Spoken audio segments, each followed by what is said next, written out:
As we look across the landscape of esports, there are so many important things to consider, so many areas infringing upon each other, blocking each other from success, and the overall expansion and growth of the industry, something we all deeply care about. You have to ask yourself, with so many important world events, there's the investment drying up in the esports winter, the ad apocalypse, the fact that Twitch no longer even trying to sell broadcast rights, they won't pay for them, the ad rates have gone down, there's scarce, maybe there's view botting going on both YouTube and Twitch. Are the numbers even real? People are fleeing the industry, sponsors, less interest. It's actually important we address one of, I think, the overarching themes of the whole industry, which is, does other people making podcasts that aren't LFN podcasts spoil the entire esports industry? Because I would put it to you that when they make podcasts, they do it in a very selfish way. They do it trying to make fans for themselves, for their own content, even tangentially, sometimes even the game. But actually, every video they make doesn't in any way help LFN's growth. It doesn't in any way keep our numbers high. In fact, I want to know this. What are they doing for me? Because I think they're being very selfish. Now, over to our expert on this topic.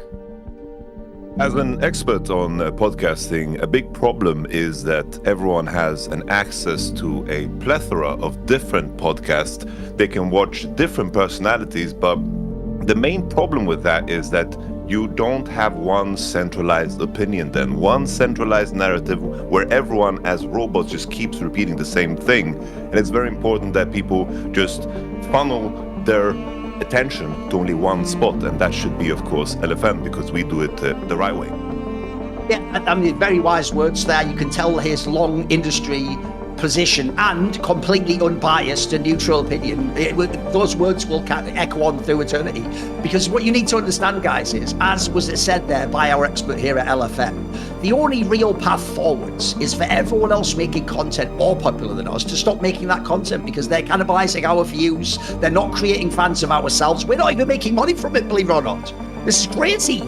Do they not understand? We're FlyQuest. We're supposed to make our... I mean, LFN. We're LFN. We need money too. What do you think we're going to do? You think we're just going to turn on a webcam and be entertaining and actually make people care about the product? No, we need to everyone else not to do the things we're incapable of doing. So there's only us left, and we're the shit. I mean, the only game left in town. And then once we're the only game left in town, it should be all right, sort of, shouldn't it? So anyway, that's the point, is we just need everyone else on the... Because if you actually check on ES charts, you will see that this show used to make 40 to 50,000 views a week. It used to be incredibly popular, but with core streaming, the devil, boo, who said that? With core streaming, with the rise of people being allowed to make content themselves, those numbers have dwindled. And in the end, don't we need to ask ourselves, isn't it more important that Monte Cristo makes money? Anyway, we will be back with a more incisive investigative piece. Part 2, why didn't Riot just give us all the money? By FlyQuest. I mean, LFN. But anyway, the point is, as you can obviously tell by our totally deep cut, highly produced, excellently acted satirical skit there, we're obviously lampooning this whole core streaming drama. Now, what's funny, Yamato, is this is why actually doing a weekly show is interesting, because technically we very, very tangentially addressed this, I think last week. Wasn't that the one where I pointed out the story that what happened was this whole thing actually bleeds from fucking Shocks, believe it or not, and some CS, not even as big as this, by the way, tiny drama, which was in CS. Famously, you actually don't get assigned core streaming rights like you do with LEC and LCS. What they do is you can just apply for it. And in theory, as long as your broadcast doesn't have rival sponsors or you're not like a bad brand fit spoiler, there's certain people wouldn't. Well, let's say, for example, I know so blow your mind about the Saudis wouldn't want me to core stream, for example, because I might say something like, they cut people's heads off, which, you know what, they'd rather you just talk about the CS and the grenades. You know? So unsurprisingly, they have people they don't want. But the point is, in CS, because a load of people apply, rather than just be like, right, we want essentially Oripixel, the most famous English language streamer, instead of just telling Oripixel, bro, can we pay you, or can we just have a deal where you don't turn off the broadcast when it's the end of the match and you keep the segment up that we have, like we have a shoulder piece content, we have an interview with the player, we have the analyst SM. Instead of just saying that privately or publicly, what they tried to do is do that thing where you pretend it's just an industry-wide problem and you address it with new rules that are like, everyone watching, when you turn the broadcast on, you can't turn it off. Like, by the way, You can turn it off. You just have to, within the segment you're watching, you can't like pick in and out busy. You can't dip in and out like pick a mix. You have to stay on it. Now, the reason why I bring this up, that this is like not, it'll seem like it's nothing to do with league,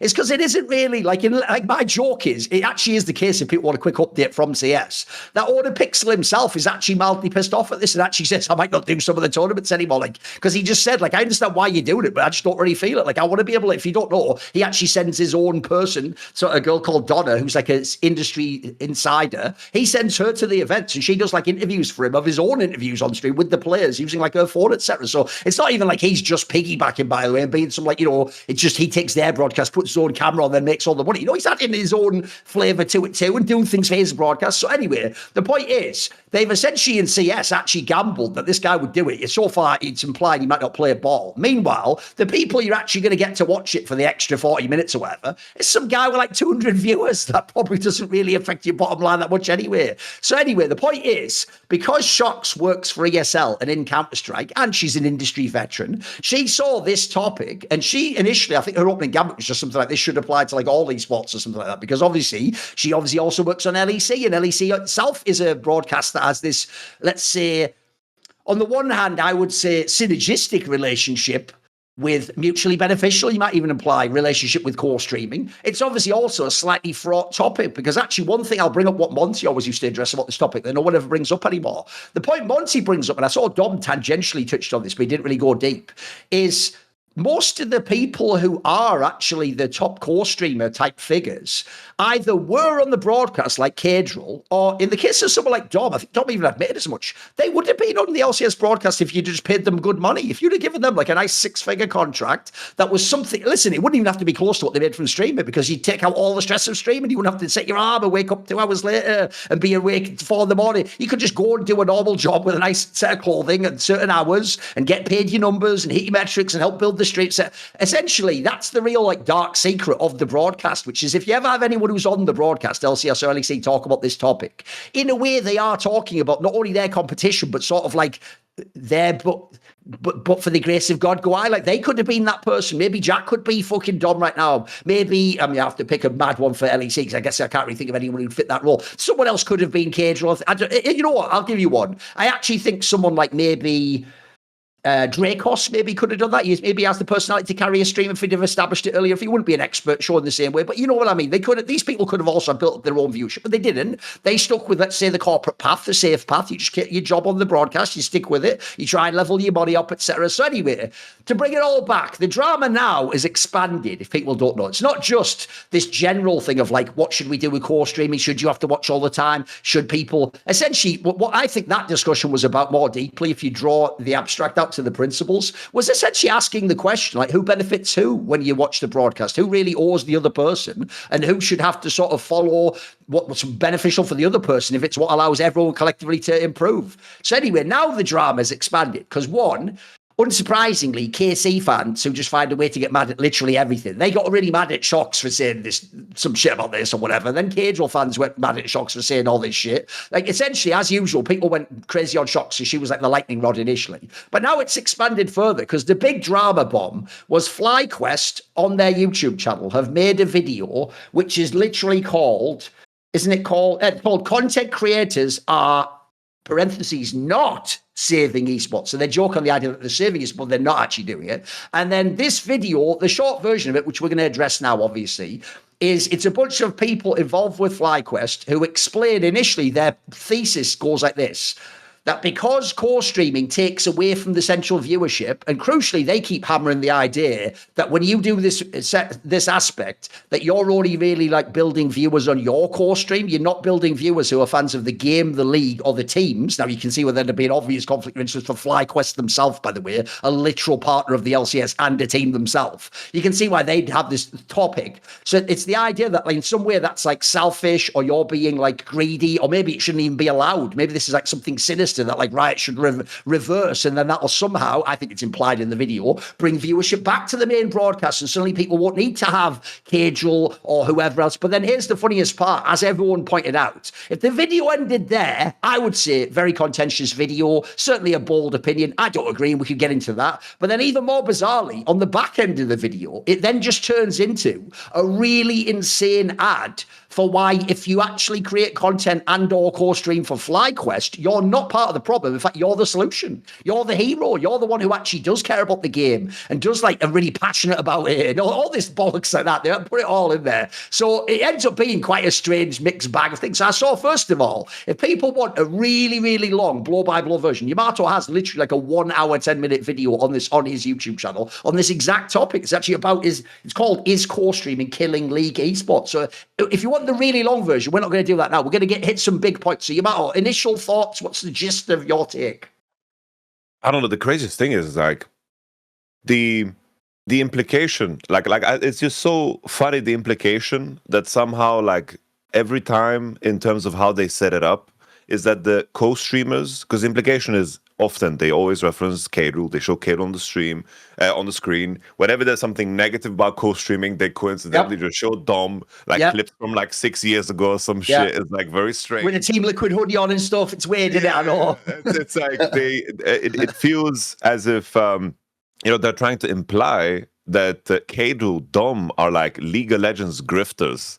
That they don't really care about League. They're just doing it for their own personal gain. And all of these deals they've made with these teams, they were maliciously just accepting the money that was thrown at them at some point in time.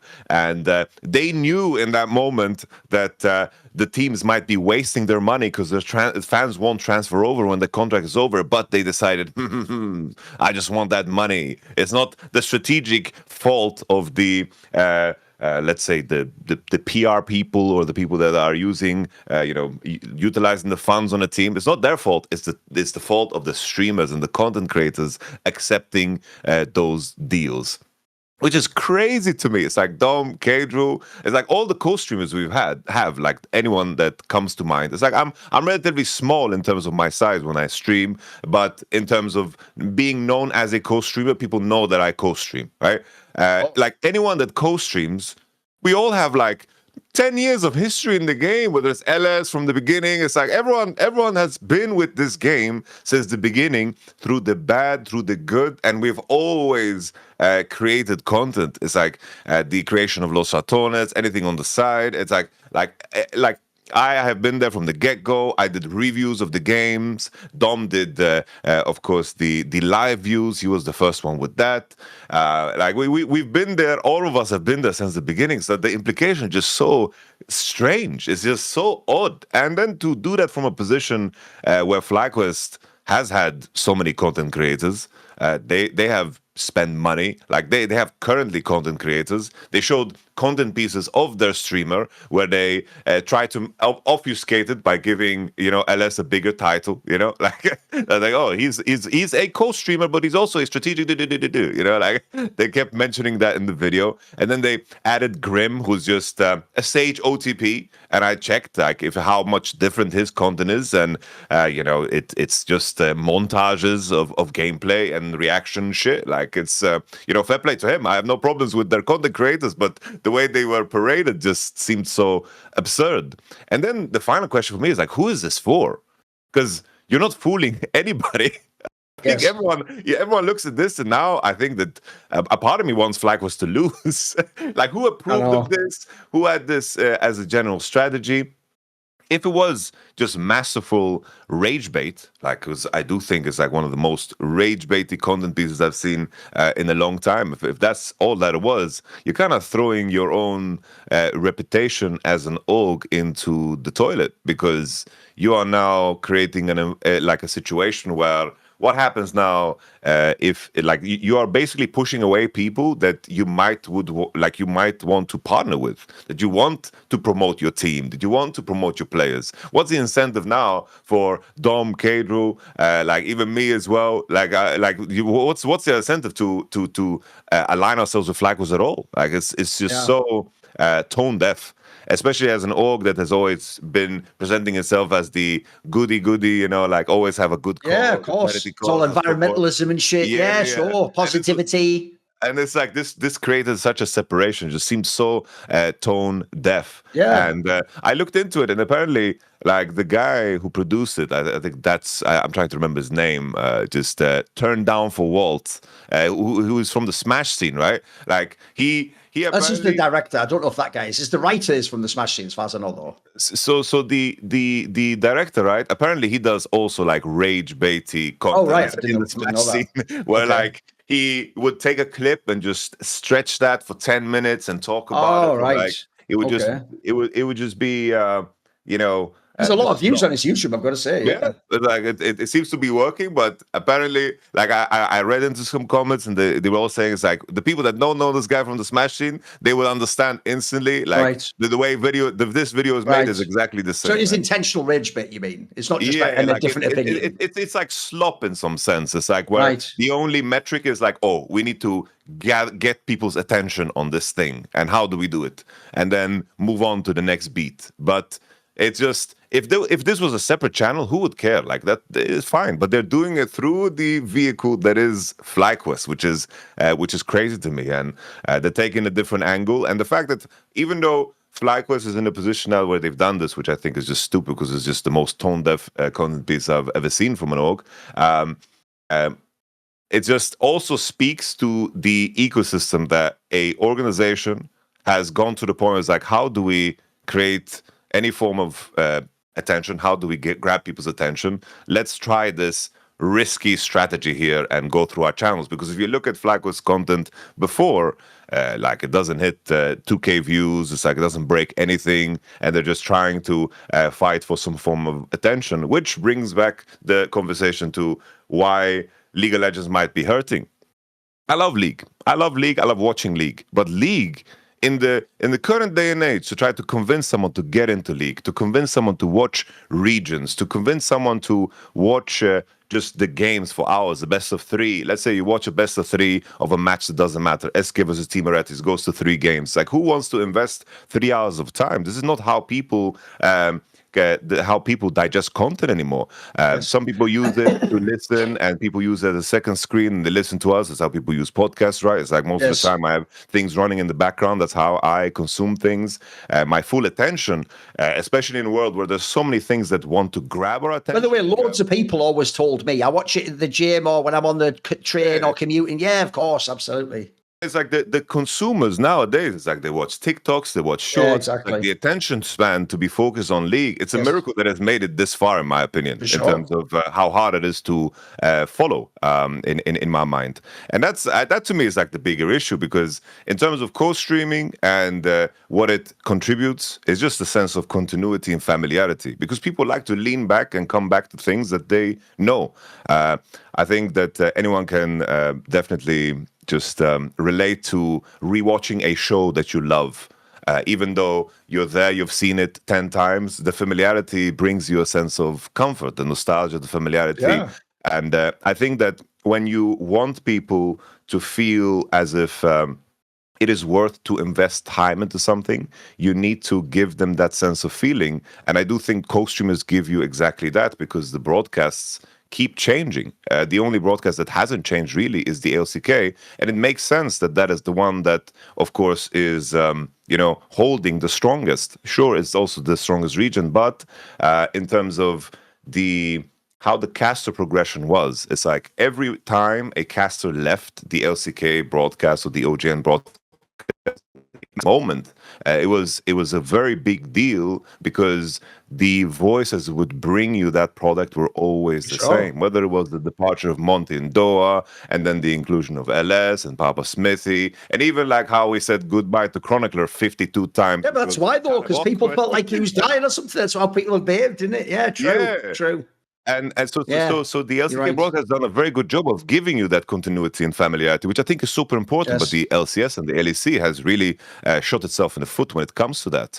And I think that's something that the broadcast can improve. And on the topic of co-streaming, I still think that Shox's point in regards to having some guidelines to make the people that are actually selling the sponsors for, of course, the like the LEC or the LCS or whatever, to make them honest, I think is important. Because if they claim, oh, we have co-streamers, but they are showing the broadcasts, we can sell you sponsorships here, and then in these segments. Yeah. I think that putting the enforcement on the co-streamers to actually show those segments, I think is important. You have to make them honest, because I can imagine after a certain amount of time, the viewership numbers don't align with the return that, of course, the sponsors are getting. I can imagine, from the Overwatch times, I remember when the stream was embedded and people just had it on to get like these special esports skins in Overwatch, and then it's like then they look at the numbers, the actual like conversion of what people are getting. It's like, we have this many viewers, but nobody's buying our product. What the hell is this? There needs to be some kind of return, and I do think that those kind of things can be put into place to make it make sense. But to go back, I think if it never happened, because people make the claim, it's like, oh, if co-streaming never happened, then the LEC would have more money to put into this and so forth. Those changes to the LEC in terms of moving away from a more talent-driven product where they were the ones that were creative and made it interesting and unique every damn week, that was already phasing out. The amount of money that was coming in terms of the broadcast and people wanting to make budget cuts, it was already coming through. It has nothing to do with co-streaming. Co-streaming it was like a defibrillator that just gave it a jump start again, because things were going downhill. And I think if there was a world where co-streaming never existed, I think that the death of some of these regions would just be expedited in a way, and the people that are super talented would be pushed out anyway. Like if there's a world where you don't get paid enough for your work, because that's a common theme when it comes to, of course, the Riot, just in terms of how they manage talent, is a very, very common trend where they just don't want to pay talent that deserve more to keep them, and they've just kept like very similar rates, regardless if you're a Shox or if you're a entry-level, person. And that idea in terms of how Riot has ran things, in terms of always wanting to maintain control, I think this is what is, of course, biting them in the ass. It comes back from the early seasons where they pushed out other games from tournaments in order to be there, and then the extension to the talent and deciding who goes where, and making it into some form of politics, like always wanting to maintain control over the franchise and over the tournaments, over the game, is now they're left holding like this hot ass potato that is burning money, and I don't know how they're going to offload it, which I think should be the central conversation, not co-streamers that are actually like putting the like all their energy into actually building narratives and building conversation, actually having conversations throughout the game. Because even just as a final note, because I've been yapping for a long time now, just the final note is like, even in terms of the content build up towards MSI or the World Championship, it's like Riot's not doing top 20 lists anymore. They're not doing like a narrative building. Like you can see that things are being cut and more cut, and you can see it in, of course, the general sense of production value outside of the World Championships. And that is where all the content creators are filling those gaps. So like to attack the content creators that are doing so much for free is crazy. For free in the sense for Riot, not in the sense that's like, oh, you get it for free as a viewer.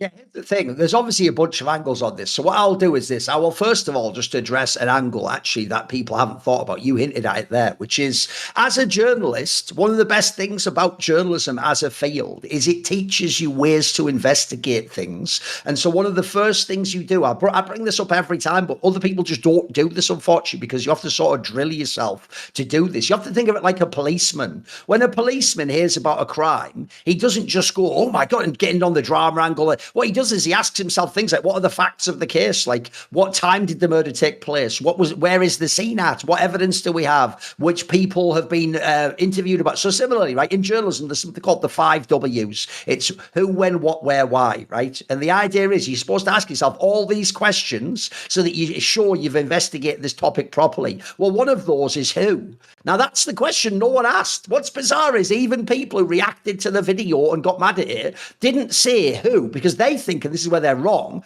they think, well, the who was FlyQuest. No.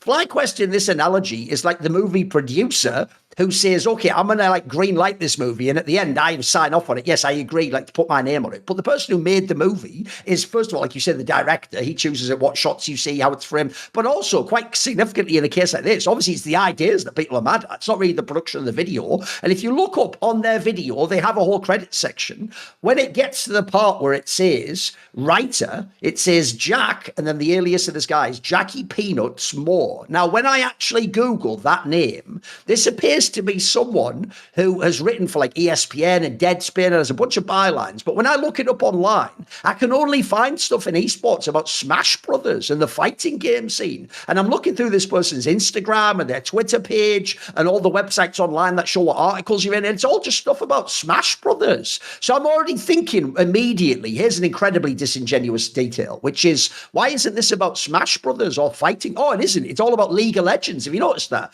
The entire bent of this video, even though they tangentially just touch on Tariq and fucking FlyQuest, but I don't really understand why that's referenced in the light of, like, he's not a league streamer, that's for Valorant. So they're all over the fucking place in this video. But to get their clicks, they clearly knew, I need to put Cadrill's face all over this shit because people want to love or hate Cadrill. And then secondly, actually, you almost guaranteed you got the Dom reply video, one of Dom's better types of secondary content, by putting Dom in it a whole bunch of times. Because as you say, they've done that dirty trick that yellow tabloid journalism does, which is you essentially don't directly just say Dom is a bad person. What you do is when you talk about something bad, you show his face. When you talk about something good, you show someone's face that you want them to be like. I'll give you an example. Someone once wrote an article cancelling me, Yamato. And remember, I'm someone who at the time of this article has already worked maybe 50 LAN events. I've worked world championships in Counter-Strike. I've even at this time have agents. I've worked on E-League, on American TV. I can tell you, if you go to Google Images and you type in Duncan Thorin Shields,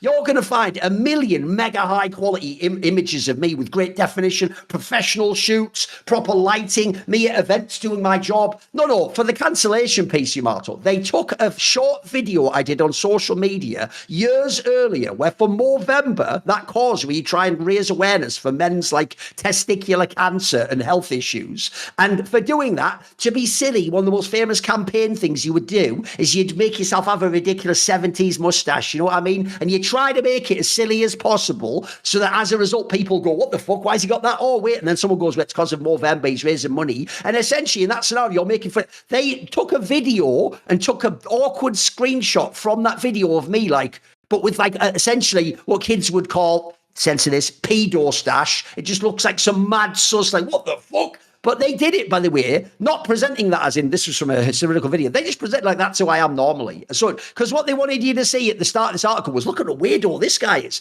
They were doing that with fucking Dom and Cadrill in this. Like, you would think they were talking about fucking Pablo Escobar or Osama bin Laden when they talked about those guys. Like, the whole tone shift, the music was almost like mildly sinister when they were talking. I think the fucking guys just turning on a webcam and talking about the bloody game. So, first of all, already I have my questions about who the fuck made this, on whose orders, and why are they talking about something that, as far as I can tell, they're not experts and they don't know what the fuck they're talking about. Then there's the whole angle. I'll address some of the things in the video. Oh yeah, by the way, here's one thing I'll just throw out there. Just a little juicy, tasty little tidbit that you'll never get from anyone else, but I can say these things because I don't give a fuck. FlyQuest themselves, now that is rich. There's two reasons why.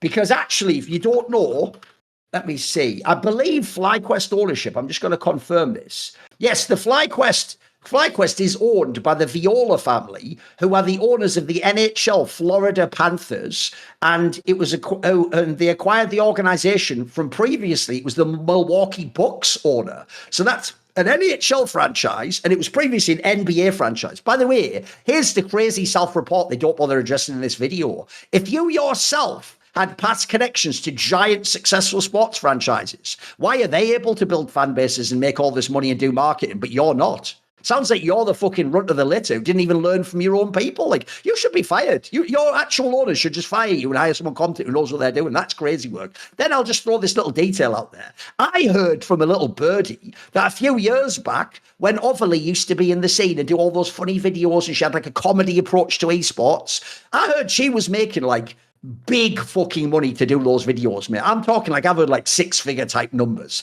which is crazy work if people don't know, because there's zero chance you would ever get ROI on that work in that sense. And if actually this is the era when content started to die on YouTube and Twitch, etc., because basically if you don't know how YouTube works now, it's not anymore about having a giant subscriber base, which every team could have, obviously, because they could get loads of fans subscribe. In the modern day, it's about getting hooked into the algorithm, which actually brings me to the bigger point here, which is, here's the question this video never asks, and it's so disingenuous it doesn't, which is this: why would these fans, that they're making it sound sinister, they're being like funneled. It's like what they make it sound like is, here's a mad analogy. You know the classic movie, Chitty Chitty Bang Bang? Does anyone know this? It's from like the 60s or whatever with Dick Van Dyke. And it's like got the fucking, it's where he builds like a machine and it flies away to some Bavaria type place. And when they go, it's almost like a fairy tale elements in it, you know. It's like a mixture of like Mary Poppins with like crazy Hansel and Gretel type shit, right? And when they go to this place, one of the key plots, 'cause it's a kids movie, it's all about you're seeing the world from the POV of the kids. They have this evil character called the child catcher who goes around like lollipops, and he tries to catch kids and puts them in a cage and then takes them off to these like nobles. That's a bit dark if you think about what maybe foreshadowing. So anyway, when they do this, they make it sound like that's what Cadrill's doing, bro. Like he's just lurking around like YouTube and Roblox, like,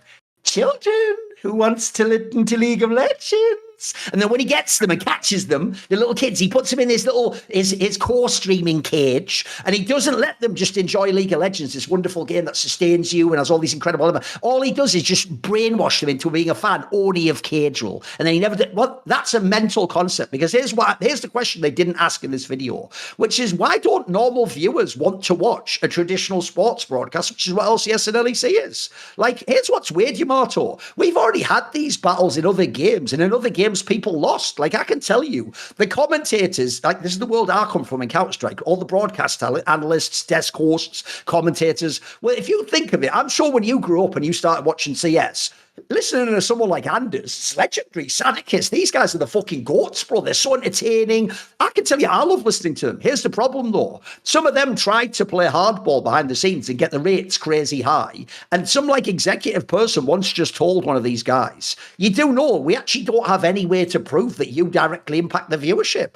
Like, look, yeah, people will say they like you and they prefer you, but if you aren't on the broadcast, they still watch it anyway. Even if I hire like the third best caster, the viewership's never going to dip massively, because the people are watching to watch Simple play Zero or Astralis play Team Liquid. That unfortunately, in CS, we've got the opposite issue to League, which is actually most people are just there for the game, bro. And if on top of it, they get a caster they like, yeah, they might leave a nice comment or they might go thumbs up, but they're still watching either way. That's why actually the joke was, when people used to hate on me, it's like, bro, it's not like the viewership ever went down because Thorin came on camera. If anything, again, it would actually be negligible. It wouldn't be up or down. You just, in that particular case, you just commented that you didn't like I made a joke. You were still watching either way. You're still watching even if you hate my joke, and you're going to go, oh, bloody, he's going to make another one now, and then you still watch the next segment too. So the real problem is, in CS, actually, the perception is we just watch the matches. In League, I think the real issue here, and this is why I know FlyQuest didn't address it, because they're not good enough to do what Cadrill and Don do. The real question is, how the fuck can a guy turn on a webcam and get a microphone and talk into that webcam over the top of the broadcast you already have, and that makes it considered 10 times more entertaining, and people will watch that guy's view. But if there wasn't the guy who isn't even directly in the studio and he didn't turn his webcam on, that person wouldn't watch League, because that last part is the key part, Yamato. That is the fakest part of the mechanism they're describing. They're making it sound like Core Streamer was a genie that came out, but if we can just put it back in the bottle, I wake up, what's that, Anon? What the hell? It's 2015. I'm watching CLG versus TSM. Wow, 500k viewers. Thank goodness Cadrill isn't here making this all about himself. It's the most ludicrous fantasy and cope I think I've ever seen, mate. It's totally nonsense. I'll go the other way. If Cadrill turns off his stream forever, like you're seeing with LEC, what you'll actually find is there's very few people only want to watch the broadcast, unfortunately. Now, I told you, I'm weird, mate. I am a boomer. Like, even though I also prefer to watch Cadrill or fucking Dom particularly, I would still watch the broadcast for the matches. I'm old school like that, mate. I care about it. And I'll just say one last thing at the end on that topic. This is where even Cadril fans have to get their heads bashed in metaphorically by me. Because some of them are doing this thing. I made this analogy on Twitter, and you either get it or you don't. And if the politics triggers you, then you're a fucking idiot. And you can't think ideas through without hearing words and acting like a Pavlovian dog and starting to drool. So my analogy was, I've seen this happen before. If you ever talk American politics, right, sometimes there'll be an issue where it's like, oh, they're going to increase taxation on, farmers, or they're going to make it so that once you inherit a farm, you have to pay a certain amount of money extra to inherit it from your dad.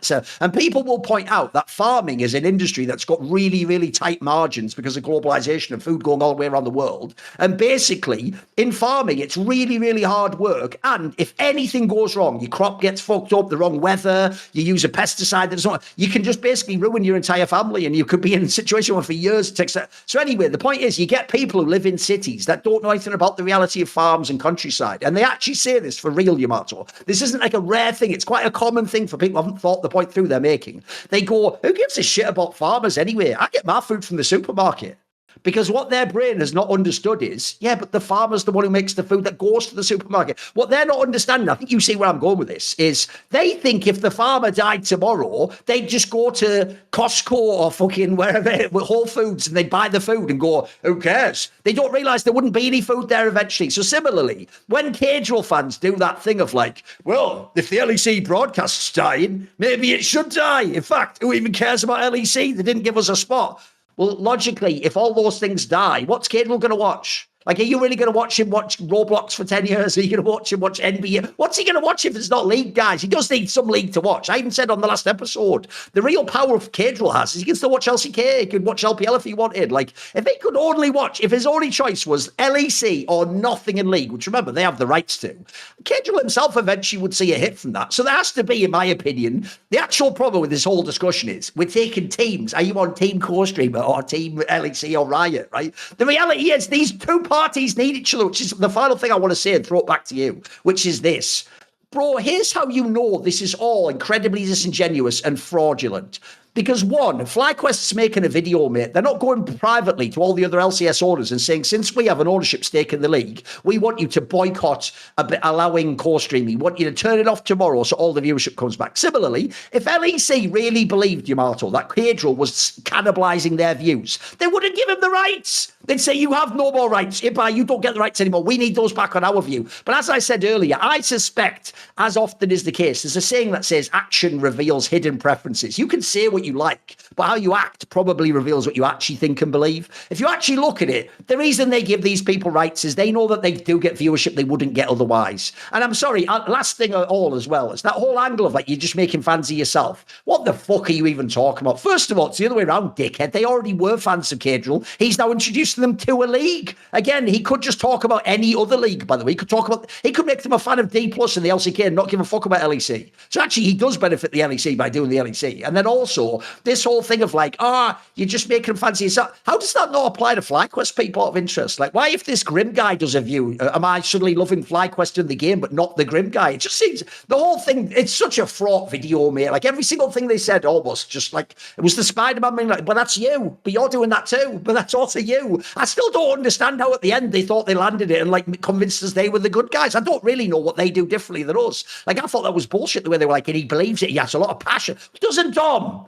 Dom will literally sit mouthing into a camera because someone in Twitch chat was like, Tarzan, he is shit. He just fails every world. He gets mega passionate about that. He cares about it. He doesn't at the end go, that's why you should just only be a fan of Dom. He essentially makes you a fan of the fucking player. Do you have any more thoughts? No, I just, I've talked to Papa Smithy many times. I have respect for Papa Smithy, in regards to like how they built the FlyQuest roster, and how they figured things out and how they put, FlyQuest on a good path. Sure, yeah. Around the thieves and so forth. And knowing that he's the president, I just wonder like how did this decision go through? I don't know. I don't know what the aftermath will be, but I just I can't help but feel as well that now, in terms of how like the community will react now, it's like if you're now in a situation where the FlyQuest co-streamers, like they will get shit for this, like they will just get shit for this, and And Oh, by the way, one other thing I forgot, because I've just remembered by quickly looking at Yamato.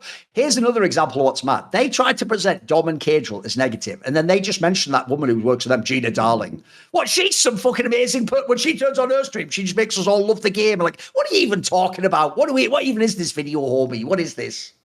It's so absurd, man. I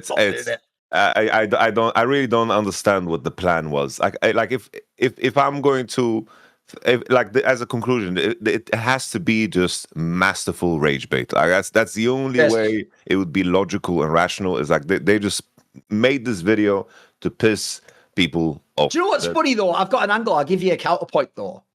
Even though I think the sentiment of this video was fucked up, because as we pointed out, I think the video was either directly dishonest from people who are saying things they know aren't true, or it's at least disingenuous and they're like leaving things out and implying things without saying it, Now, the reason why I have to say that first is, if you ignore that, because I think those are the two negative things, Yamato, I try to never ever do that myself. You might hate my opinions, but I try to make them very transparent, and I'll even say when I think I'm wrong about things, or I'll give you an example. If I was having a discussion about Rookie versus Faker, I wouldn't be like, Worlds doesn't count. I'd be like, well, it does, but here's the reasons why I think it doesn't matter that Rookie didn't win as many. I'd have to like build it into my argument to be like reasonable, in my opinion, to actually be an honest person. Here's the funny thing. Take that out for a second. And the video itself, Yamato, actually makes the point that they're missing, which is, this is what actually content creators should do. Talk about things people are interested in. This is a really subtle point that people keep missing, Yamato. I've noticed if you watch sports in general, sports itself is going away from really traditional broadcasts with neutral commentary and just saying this team's good and this team's bad. Actually, everyone wants what you call in America barbershop culture. Do you know this? Where in America, if you go to like a black barbershop, famously, they just spend all the time arguing about sports. Like if you go into one with the fans of basketball, the whole discussion is going to be the old school guy who's like 60, like, y'all young bloods don't even know shit. Michael Jordan was the best. And then the kid who's 15 is going to go, no, LeBron is the GOAT. Your time has gone old, man. You just don't know the modern game. And they're going to have this essentially like a forum debate of the sort of shit we all do on fucking Twitter. They're going to do that debate, but for fun. It's just what everyone wants. It's what everyone's thinking and what everyone wants to talk about. And notice it allows everyone to talk about the thing they're interested in. That's what I actually think we're missing in esports, bro. We're still pretending like the way you make LEC broadcasts better is Jack Spectra has to go even more in depth on how this lane matchup works with a ranged support. Like, no one cares about that. Not only does no one care, even when LS does that content, if he sat and did it in a boring professional way, it'd be shit. The only reason LS doing that content is fire is because he's going to be LS and go fucking ape shit over like the way the passive works or like fucking, and then they think that's the act, the pantomime, the WWE is part of why we even care about LS's nerdy opinions. I've always said if he'd really just said scaling comps work more efficiently in this meta, he'd get no views. Where if instead he said, I think Splice would actually beat TSM in a best of 5 right now when Splice is like 8th in the LEC. That's what gets the fucking pop-up. Because that's crazy drama, that's showmanship. He's taking something real and connecting it and making it interesting in a way none of us gave a fuck 5 seconds earlier. So I'll tell you what I think's mad. I said this on Twitter. I think not only broadcasts, this is where they should learn from content creators and people who just turn a webcam on, yet get views, whereas you need to spend tens of thousands of dollars on a studio to not get the same views. What you should learn from is go where the fucking people are. Talk about what they want to talk about. I said this on Twitter. I'm not trolling Yamato. If I was LEC, I would literally sit down and go, wait a minute, the number one topic on the next LEC show isn't any of the teams playing. People want to talk about this shit. I would literally have the start of the episode be a 20-minute segment where Shocks herself, because she's a veteran, and she brought this topic up, talks to Cadril, one of their core streamers, and then have, like, if you could, even get the fucking FlyQuest guy who wrote the video, get them all in a room, do a round table, and do like a back and forth, or do the 1 versus 20, whatever format you want. I think that would bang, bro. People would tune in for that segment. It'd probably get like 100k fucking views. It made me crazy. Instead, what we're all going to do is blame all the core streamers who, as I said, by the way, they're basically like wizards. It's like, I've always said this about my own content, Yamato. You might not like it, but all I ever did was turn on a webcam and talk. I never even had game footage, and I would get like 50k views on a video. Like, that's magic. Don't ask me even how I do it. Like, I actually think that's crazy that anyone could, because essentially it's something about your personality and the way you talk about that's hooking people. It's making them want to keep listening. Whereas, as you say, in the modern day, we're all cynical. We all think everything has to be a 30-second short with loads of video clips. Remember, in the modern day, bro, they even do those videos where when me and you do a video, we just talk to a webcam like some boomers. All the kids do, it's like surfing in CS in the background. It's a guy playing World of Warcraft. It's fucking a Roblox shooter. That's the cynical view we all have a kid. So I would go the other way and say this at the end. If you find someone like Cadril, just a guy with fucking glasses on and a weird international English language accent, who was a fucking mid-ass mid player and then an all right jungler and never made playoffs, if he could turn a webcam on and outperform your broadcast by 10 times just by having interesting topics, I'd maybe learn from that guy. He's like, that's what you call the golden goose, and it's laying golden eggs. And your logic is, if we kill the golden goose, maybe we start laying eggs. It's like, no, that there's no mechanism there. You would kill the whole sport if you banned these people, in my opinion. I was just, the weird, just. By the way, I totally lied about how this would be like a short segment at the beginning, but it's all good. We've gone off on this one. It's all right, boys. It's all good. This is what we do. It is. We're the ones milking content now. Exactly. It was us all along, Yamato. The call was coming from inside the house. Exactly.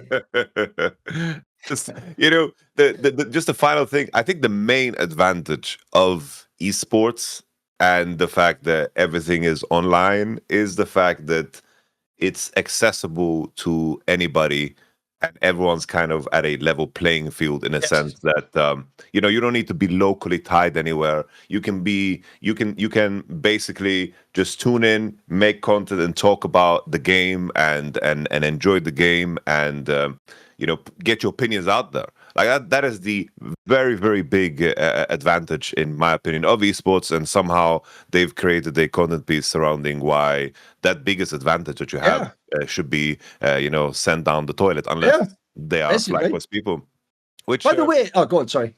No, just it's so tone deaf, because in the end, like, I want people to be able to express their opinions, and the main thing is that you want to, like, how they try to claim there that the narratives that are being shaped by co-streamers is dangerous. Like, that is crazy, because in the end it's like you want to have as many narratives as possible that get people engaged, whether it's on the bad side or the good side of the argument of that narrative, because you want people to be passionate.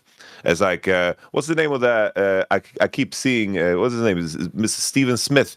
I don't know what he's. Oh, Stephen A. Smith. Yeah, the guy was it's like a talking head like me sort of figure. Yeah. Yeah, it's like I've seen so many random shorts and TikToks from this dude, and I know that a lot of people get pissed off about what he says. Oh, absolutely. That's really good. Yes. That's how it is. This way, Yamato, unironically, he gets paid millions of dollars a year. That's how many, he's like a lightning rod for opinions. Everyone has to have an opinion. Yeah, it's massive. Yeah, huge. That's what you gotta have. It's like you gotta have polarizing figures, and as long as people engage, it's good. If people have a strong opinion about a player and how he shouldn't be allowed to play, that's good. And how the whole thing about how all the narratives need to be like positive and they need to highlight the good things and be uplifting. It's like people see through that shit as lies, and people having access to many different forms of digesting the same game and the same teams, I think is the advantage that you really need to lean into. FlyQuest, I part of me just wants them to lose, and I think a lot of people are gonna feel the same moving forward. So good job there, FlyQuest. You just drained the little piece of branding that you've built, and you've sent it down the toilet. By the way, another thing you addressed on that I also thought we should expand a tiny bit is, because it's another question that isn't asked about this, which is one thing they nail in this video, but I think they present it completely wrong. So I just disagree. I won't say this is just something, I just disagree with them. They're right. There used to be massive viewership for the LCS and LEC before there was core streaming. So they're making the stupid connection that core streaming is the reason why that isn't there anymore, because essentially the viewer's gone to the core stream instead of the main broadcast. No. First of all, I said earlier, I think actually that the viewership would be non-existent for LCS and LEC without core streaming. If anything, like, I wouldn't watch certain games. I mean, I would for this show, but if I didn't do this show, I maybe wouldn't watch certain matches. I would never watch Shifters versus Fnatic. Who gives a shit? Neither team is irrelevant to me. I watch LCK for fuck's sake. I'm never going to see these teams at Worlds playing those teams. So I would never watch those matches. So what people are missing is this as well, which is the main thing that I want when I watch anything, I've learned everyone does, is you want, yes, analysis. You want things that are like unique thoughts. You want to learn something. But ultimately, the one thing you must have is you must be entertained. It must be entertaining to me. And I'm sorry, one thing I think is totally fucked up on this is they don't ask the question, is there a reason? This is a really subtle point, Yamato, but I know you can follow me on this one.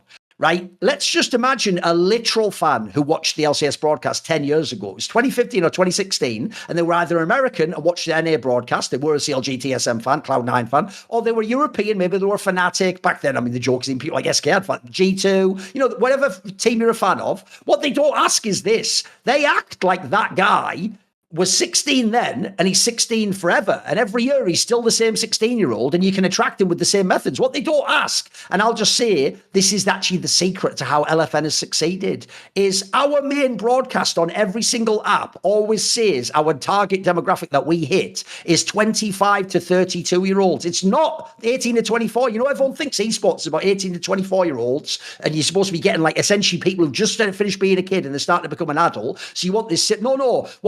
What LFN makes its money off is that if you were a fan 10 years ago, the broadcast is no longer for you because you grew up. It's for the eternal 17-year-old kid, isn't it? It's for the person where it's their first sport. They can't have any naughty swearing.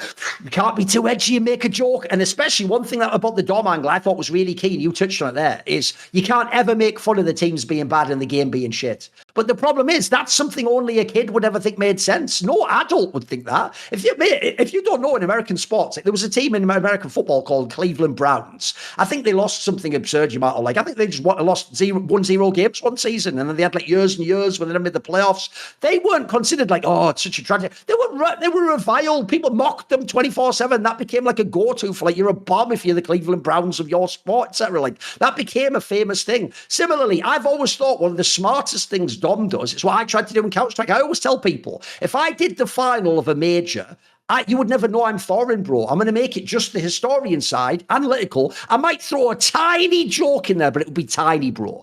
But if I'm doing a group stage game of the two worst teams at the tournament, and one came from some dodgy Asian qualifier where we don't even know if they're actually even good at the game, and they are shit in the game, I'm going to have a really entertaining segment, bro, because I'm going to roast the shit out of them. I'm going to make fun of them. I'm probably going to make some joke like, well, that was the end of our Make-A-Wish segment there. On to the real games are coming up soon, guys. That was the senior Citizens edition there. We're battling dementia with our new charity initiative. I'd do some joke like that, right? That when Dom famously makes fun of bad players, bro, that makes it entertaining to talk about bad players and bad teams. Think about this show itself. If anyone wants a really old school deep cut, back in the day on H2K, they used to have that jungler called Lulex from France. I had a legendary segment about how he was a dog jungler, but all the other dogs were fucking him or something mad like that. I had some outrageous segment like that. Well, obviously, over the years, think of people. By the way, we've done it in the World Champions. This show has roasted the shit out of Pioshik and Beryl. Those guys have been in World's finals and won the fucking tournament. The point is, when stuff's bad, what people like Dom and this show get is even when it's bad, you entertain. Entertain is the first thing you have to do. If on the broadcast, and I'm sorry, they do have to do this on LEC because they've decided it's their editorial direction, they have to pretend like we really want deep analysis of why Sentinel sucks. They pretend like we have to really care about the shot calling of shifters. No, what we want to do with shifters is joke about how if you take the F and spin upside down, it says shitters, and about how the org's fucking busted and how 113 drama's there and should Striker in behind. That's actually what your segment should talk about, in my opinion. Look, when I say should, you don't have to do it. Do what you want. But I'm telling you, if you want viewership, you talk about Striker and 113 drama, that'll get loads of views. You talk about what they did wrong in the draft for the bot lane of shifters, they'll have no views. And if Cadril does something in between the two, he'll get all the views. That's my last take. I think the number one failure is they don't understand their audience and they don't entertain them. And I think just as a final note from my side too is to blame content creators. I think that the biggest advantage the LCS had when it was the Apex League in terms of weights and viewership was the fact that the top 4 teams had literally all content creators that were good at the game. That was the biggest advantage the LCS had. Whether people were watching The Odd One, Dyrus, or Reginald, or I'm a Cutie Pie, to Scara, to Hotshot GG, and Charleston, and Doublelift, this was the biggest advantage the league had. And they were really tapped into it. and then they got confused along the way.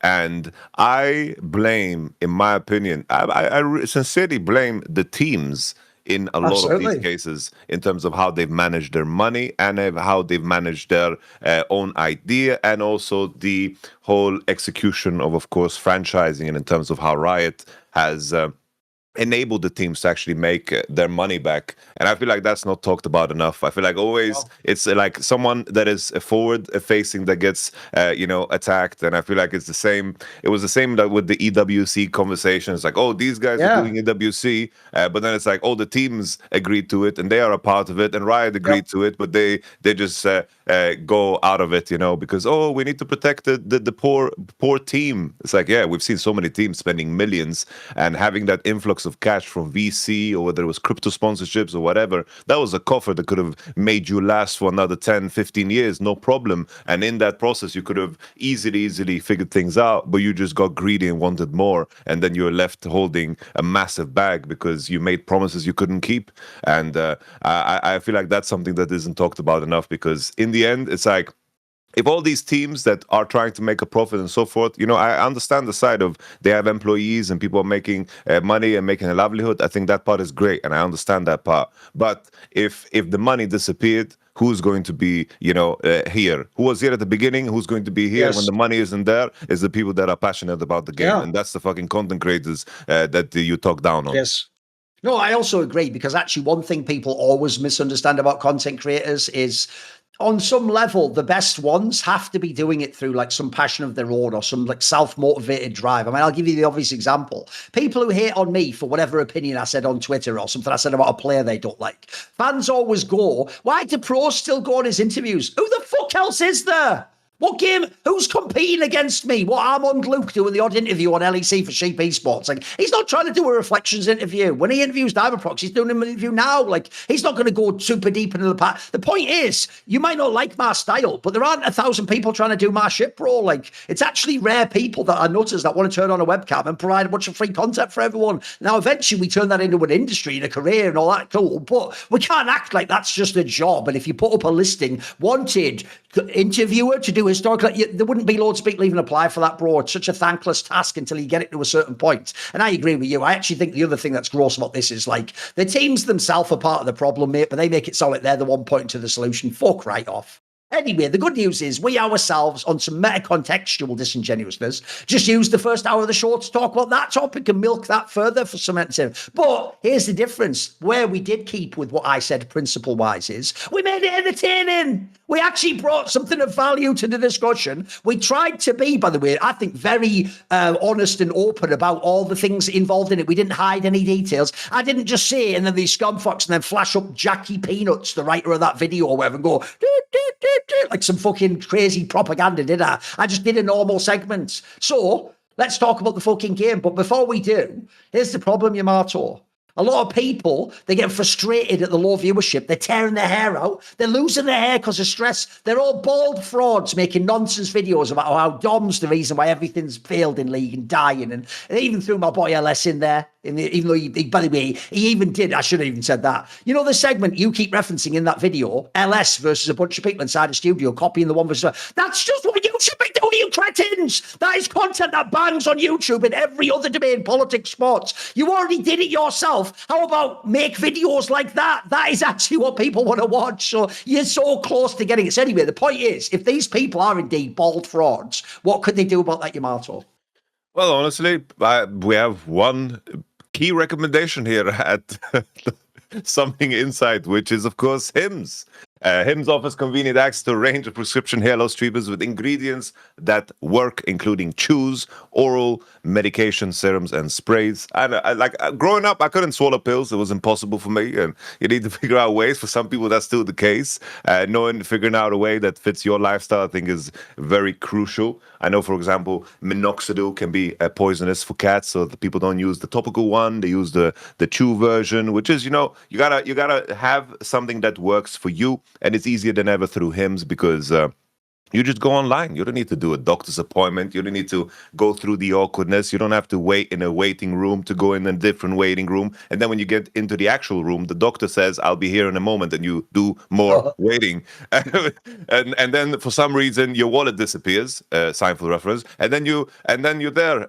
Just all that process you could have avoided. You could have kept your wallet, and you could have stayed at home by, of course, visiting HIMS. You don't have to go out of your way to feel like yourself. HIMS brings you expert care straight to you with 100% online access, as I mentioned, that puts your goals first. And with that in mind, there's also flexible subscription options, and on top of that, access to 24/7 provider support and once-a-day treatment options that, of course, fit your daily routine. Think of HIMS as your digital front door that gets you back to your old self with simple 100% online access to trusted for real health concerns all in one place. For simple online access to personalized and affordable care for hair loss, ED, weight loss, and more, visit hims.com/LFN. That's hims.com/LFN for your free online visit. hims.com/LFN. Featured products include compounded drug products which the FDA does not approve or verify for safety, effectiveness, or quality. Prescription required. See website for full details, restrictions, and important safety information. Individual results may vary based on studies of topical and oral minoxidil and finasteride. Thank you, HIMS. Right, let's actually talk a bit about LEC, since we brought up that, obviously, fully enough, this is why the episode was a meta-contextual joke. The most interesting thing about LEC was the co-stream and drama around it, and Cadril, who isn't even part of the LEC except the LEC co-stream, being tangentially drawn into this mess, and then also people hating on Shocks because it must just be that fucking month where it's like, oh, cool, we hate on Shocks this month. And then even though, by the way, I will say, if you are Shocks, listen, I know it's horrible now. When you're in the eye of the storm, it is a nightmare where everyone's swirling around you and everyone's hating on you, and every time you say something, it's the wrong thing, and new people attack it. But let's be real. Let's just bring the temperature down a second, Shocks. Do understand, as soon as MSI comes, love, if you do that event, everyone will be loving you again. That's just true. People, the good news is this. You know that famous thing I told you where it's like the thing that the king asked the vizier to get him was like, make me a ring that contains the thing that will make me happy when I'm sad and sad when I'm happy. And it said, this too shall pass, right? Similarly, I would tell you what the esports version of that is, Yamato. Here's what the esports ring should say that everyone who works in esports needs to have, so you can take it off. And every time it's too good, you need to look at this ring. And every time it's really bad, you need to look at the ring, and it'll help you get through. Here's what the esports ring would say. Fans are fickle. That's what it would say. So when things are awesome, by the way, and you're the talk of the town, and you're winning all the awards, and you're getting your Lifetime Achievement Award, and you're the most beloved person, every post, 1 million heart likes, everyone, oh, Queen, Slay, we love you. By the way, great. I want that to happen. Understand, in that moment, some of those exact same fans are the ones that are going to turn on you next week and hate you. And then when you're at your worst moment and everyone's trending on Twitter and everyone's fuck this person, like happened to Cadril with the AWC thing, happened to Shocks with this thing, happened to Whippo with their fucking comments about time of the month or whatever. When you're in that moment too, understand it's also not as extreme as it seems. Some of those same fans in a month from now, you'll do something different, or they'll find a thing you say that they like the opinion of, or you'll be a person against someone they don't. They'll be your fan again. That's just the nature of how people are on the internet. So don't worry about that part too much. So anyway, let's talk though about some of the actual LEC matches. Right, here's the area I want to start. Since we've done so much about the big dogs, I'll tell you the team I want to start on this week, Yamato, because I actually think it's the team in the most awkward position in the whole LEC. And especially, you'll realize why I'm saying it after this week. It's got to be GiantX, bro. Because remember what I told you last week? That in Dylan Falco's interview, he name-checked GiantX in that group of the other teams he thought could challenge G2, in amongst like Carmine Corp and NAVI and fucking Vitality. You know, right? And I said the joke of like, wait a minute, which one of these is the odd one out? Like GiantX? But it's because the story goes, for whatever reason, that every version of GiantX apparently is just good in scrims. And, you know, if you watch how they play as well, here's why it's awkward, Yamato. I actually think like this is a proof that Giotto is a good coach. I don't know if he's like a world-class coach, but I'll tell you what, if you give him a decent set of players, he will form a strong identity around them. They will play a certain way. Their strengths will be really obvious. Like, pretty soon, I think this is the easiest team to analyze in LEC. You know, the strength comes through the bot lane. The jungle's improved a little bit. Mid lane is like sort of a carry, but he's a little bit on and off. You're not quite sure about top lane, but you go into every draft. You hope they just get like one of a few drafts that they can play the comp of. And the problem they have is this, Yamato. They are stuck in purgatory, bro. They are not not a bad team. They're not even close to a bad team. There are so many teams in the league that are clowns compared to them. But I'll give you my obvious example. Bro, if I had a gun to my head and all you said to me was this, Yamato, right? Neither of these teams are going to win the series, but you just need to give me, they're both going to play the following three teams. They're going to play Carmine Corp, G2, and they're going to play Vitality. And all I need is you just need to win me one game. Not the series, one game. And here are the two teams I'm going to give you. I'm going to give you GiantX. I just said all those positives, bro. Stable. You know who they play through? Solid bot lane, well coached. Jungler now connects to... But if the other team, are you ready, was SK Gaming, I'd take SK Gaming all day long. All I need is one game, because SK Gaming plays some randy-ass League of Legends, and every now and then, bro, they send it and it works. They don't win the series either, by the way. They're not going to beat any of those teams I just said there. But if you need one fucking bullshit game, you will get it. I'll tell you what my problem with GiantX is, Yamato. This is where sometimes not having enough of an ambition in building your roster and actually having a very good coaching style, but it's too structured. This is what I always used to tell Monty sucked about Korea once you get outside the top three teams. You'd have a team that was mid-table in LCK, but they'd just follow all the same rules that the top team does. And so the top team just goes, oh, thank you, I'll beat you easily because you're doing all the things you should do. You're never ever doing what like when we talk about the LPL, bro, teams like bloody Top Esports, Weibo, they're a nightmare if you're the number one team. They could do fucking anything in this match. Even an IP was doing this recently. These teams will fuck around and do like the wrong thing and beat you in the game. So I want to know where you're at on GiantX, because to me, they're just like the only team I don't see any like movement. For me, they're never going to be bad, but I don't think they're ever going to actually get Worlds or MSI. They're just going to be, they're like the ultimate mid-table team, if you know what I mean. Like, they're just stuck there, bro, and I can't even hate on them. I don't even dislike most of the players. I just feel like, what's the point of this team? What do you think? I think I think it makes perfect sense based on how they play, that they do well in scrims. Usually, the teams that do good in scrims are the ones that are very early game oriented.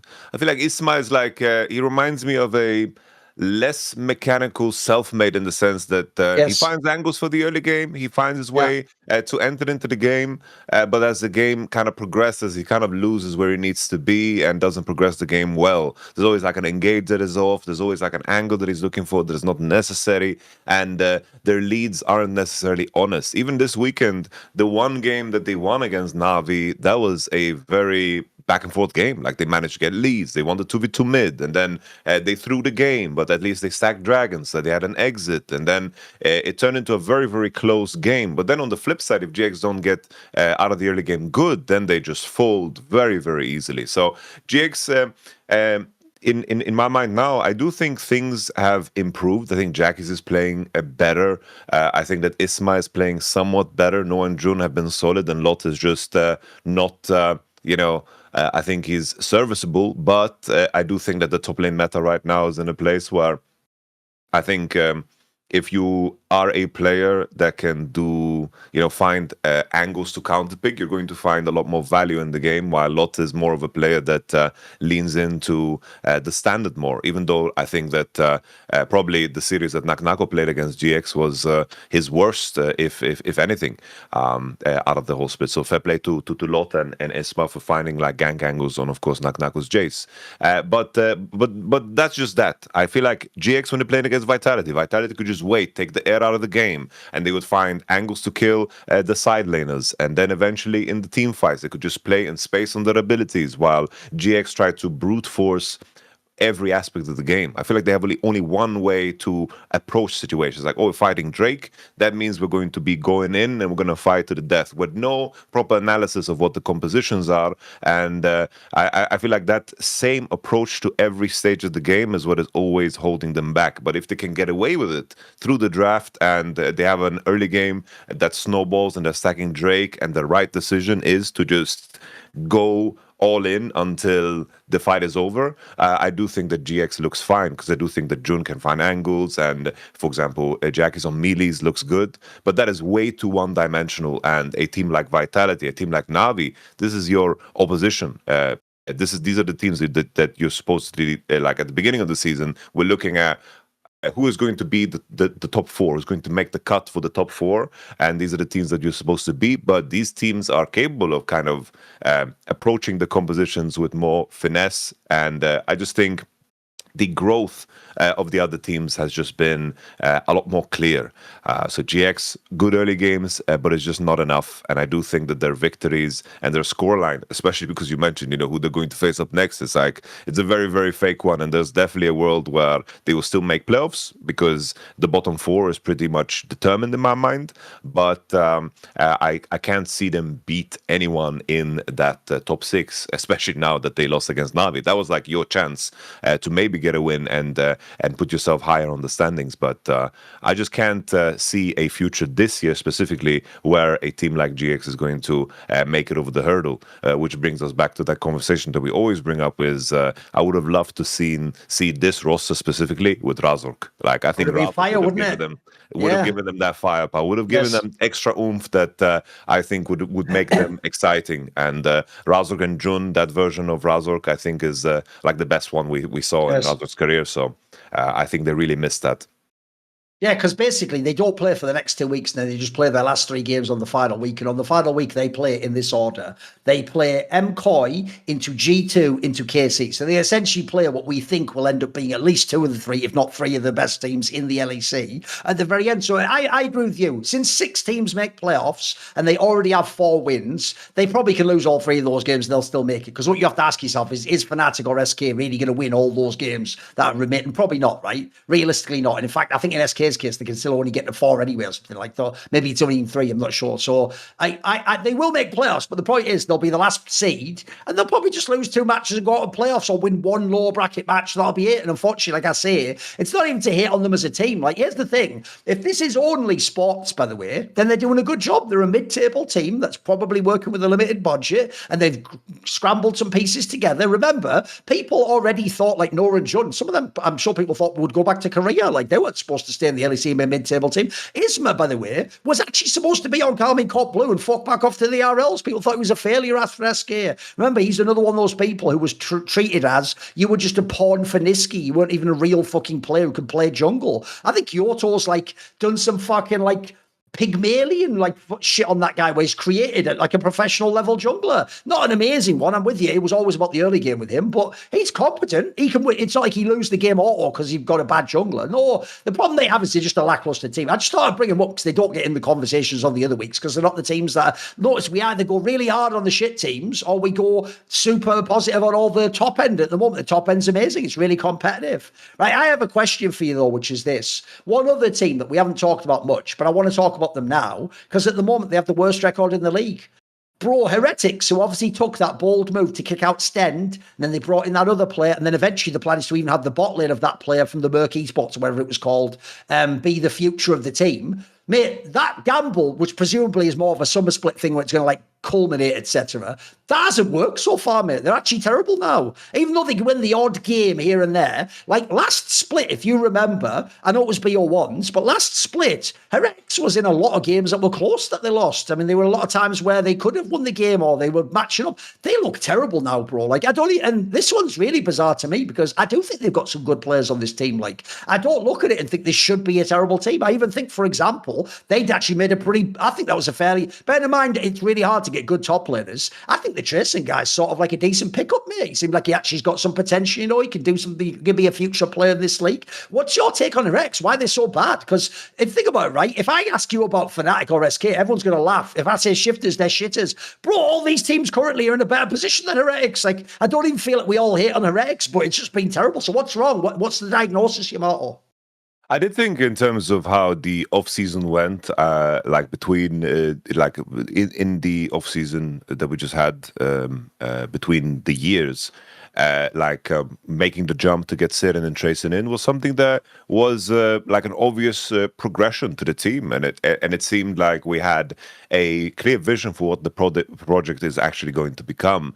This was a team that was centered around the Stan-Shio partnership and the addition of Ice, who's had many good games. He's a very respectable ADC in the league, and then you have the rookies in the solo lane department that you could see already from Winter Split that there is some upside there, especially if you just watch them in some of the RL games too that they played. These are very respectable players that deserve their shot and could definitely grow into something. And I think something that I noticed in the conversation about all of this was always how the coach Hidon was always presenting the project in terms of what it should be, and then all the moves in regards to the changes and the roster changes have been kind of contradictory to what that is. So Hidon is under heavy fire by the community, especially the French community, because they notice like a trend that the French players are being the ones that are being filtered out. So he's under a lot of heat, and something that you see coaches do sometimes is that they overextend in terms of what their position is and how they present things. It was very similar. I remember when Mac and Pat basically like make claims like, oh, there's a project, we're going to work on this for 2 years, and then, you know, it's going to be moving in a specific direction. We're going to invest in these, you know, new coming players. We're going to build them up. And then it's like after one split, boom, Niski come back. we need to Niski come to this team. We need to get some wins on the board. And usually in terms of how you present that, it's like if you make a plan, that you have to kind of account for any potential result if you're going to present that as a public front. Otherwise, you just zip it and say all decisions that we do are what we believe is in the best interest of the players and the team, and then you keep it simple and light like that. But that was the risk, right? It's like bringing away a Korean support that has now that did good on Misa, but that was a team that's played in a very specific way, and you remove the partnership that is Shio and Stand. That was the driving engine for all of your success in the last year. That was a massive risk. And then we hear from the Team Heretics camp that basically the support ICE has to translate for the support in game in real time. It's like your jungle and support can't communicate with one another. That is a very, very tough hurdle to overcome. It's very, very difficult. And I think that like all Korean imports aren't the same. Like there's a lot of Korean imports that come in and they try to do their absolute best to learn the language, and they study and so forth. And some people, some other imports, they struggle with that. And some players that aren't even imports can struggle with communication where they don't share. So it's not like it's basically just a metric that you value a player by. But when we hear that from the Team Heretics camp, that the jungle super can't communicate together, that's just such a massive drawback from what made Team Heretics successful. And now to see, especially off of that statement, the statement surrounding Shio was so strange because it seemed like he decided himself to kind of not continue. And then they also made it so definitive in the sense that, this is going to be the roster no matter what for the rest of the split. It's like there was no flexibility, nothing. And Douglas is a solid jungler. Like I think that he had some upside when he was on Vitality, and I think he's a solid jungler. But in terms of how everything has gone down now, it's very strange. And then at the end of this split, we're also going to be in a situation where Ice is no longer playing for the team. So you've basically lost the 3 pieces that were the strong parts of your previous year to now having replaced all of that. So the path and the vision is just so up in the air and unclear now, which makes it strange. I appreciated the boldness of taking the swing at, of course, Misa's bot lane, but I find it bold because of the risks that come with it, and now that the risk is coming definitely to bite them in the ass. Yeah, by the way, that's also the part I found so fucking bizarre, is I'm with you. Like, when they made these moves, like, I'm open. Here's the thing. I'm like you. I always want to just know the reason why you're doing it. If you give me a reason, it can end up not working. And, like, this is a point people often miss. You can have, like, there's a famous saying that goes something like, you can have a statement that is incorrect but is logically consistent. Like, essentially, if you agree with the initial premises, it does make sense. It's just it's wrong. Like, it's actually, like, it's not the way that would work. So as long as the coaching staff does their vision, I'm open to that, even if it fails. Look, if it fails, maybe they have to replace it eventually, but I want to believe that they did what they said they would. I know what you mean. Here's my problem. All the things they've communicated about this team, even why they removed Stend, make no sense if at the end of it all, the outcome is Shio's not in the lineup anymore.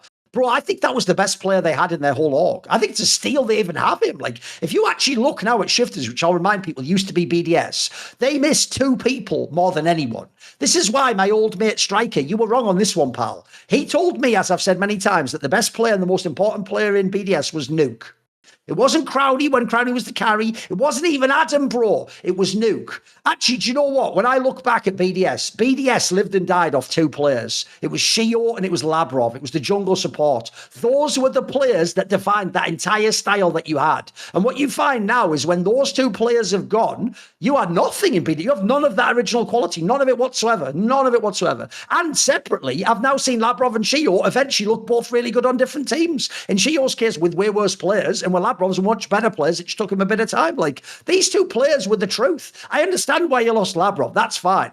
How the fuck, if you are Heretics, by the way, are you letting Shio leave this lineup? Like, your lineup is almost dead when that happens. He was the magic man. That was the player where he was way overqualified to be on your team. I remember even watching it, bro, and just thinking, since he is French, why isn't this guy on, like, Carmine Court or something, man? Like, this guy looks like he would bang if he had the fucking star solo laners, etc. Remember, he did accomplish all that with Adam and fucking Nuke, like, players that were above average, but they were never, like, you know, fucking broken bladed caps or Canner and, well, I won't say Kiao, but Canner and fucking Vladdy. Like, these are players who you can fuck if you have these players, mate. These are studs. These are the ones that let you win the league. So I think that already is a complete failure. And even worse, the Douglas pickup, it's not even that hit on Douglas. He's just an all right player. He's just what you're going to call a journeyman. He'll probably play in this league. Maybe he'll play for another. Maybe he'll be on SK in a year from now. You know what? He'll be one of those sorts of moves. Like, he could be around the LEC. He's just never going to be a star player for me. Whereas I actually do think, in fact, the obvious question I have is this.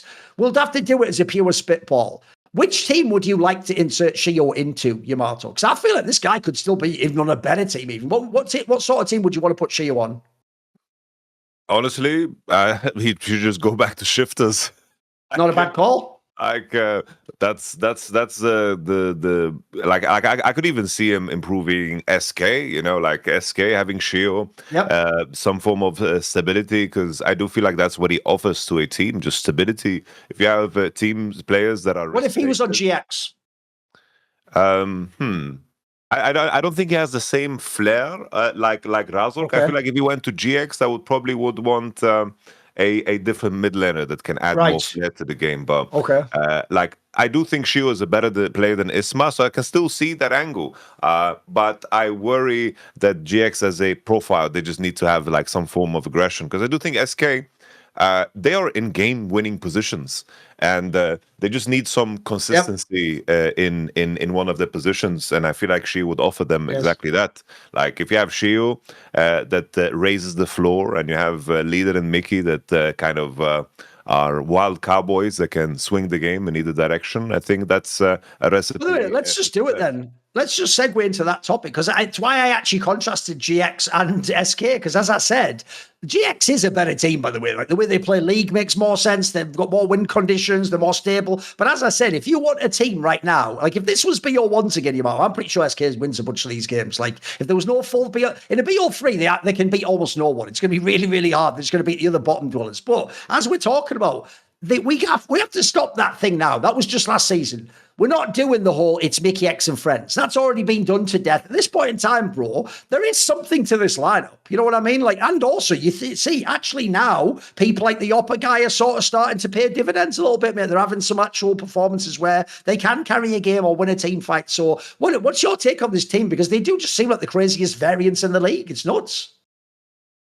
Yeah, I do think that in terms of the individual play, I do think that Yopa has had a standout split. I think probably the best performer on SK, honestly. And this comes from, the biggest fan of Mickey and Wunda, like, so like, I'm very biased when it comes to those two. I'm very willing to admit it. But Yopa, I think that he's the best performer on the team. I think that he brings them actual upside as the game progresses.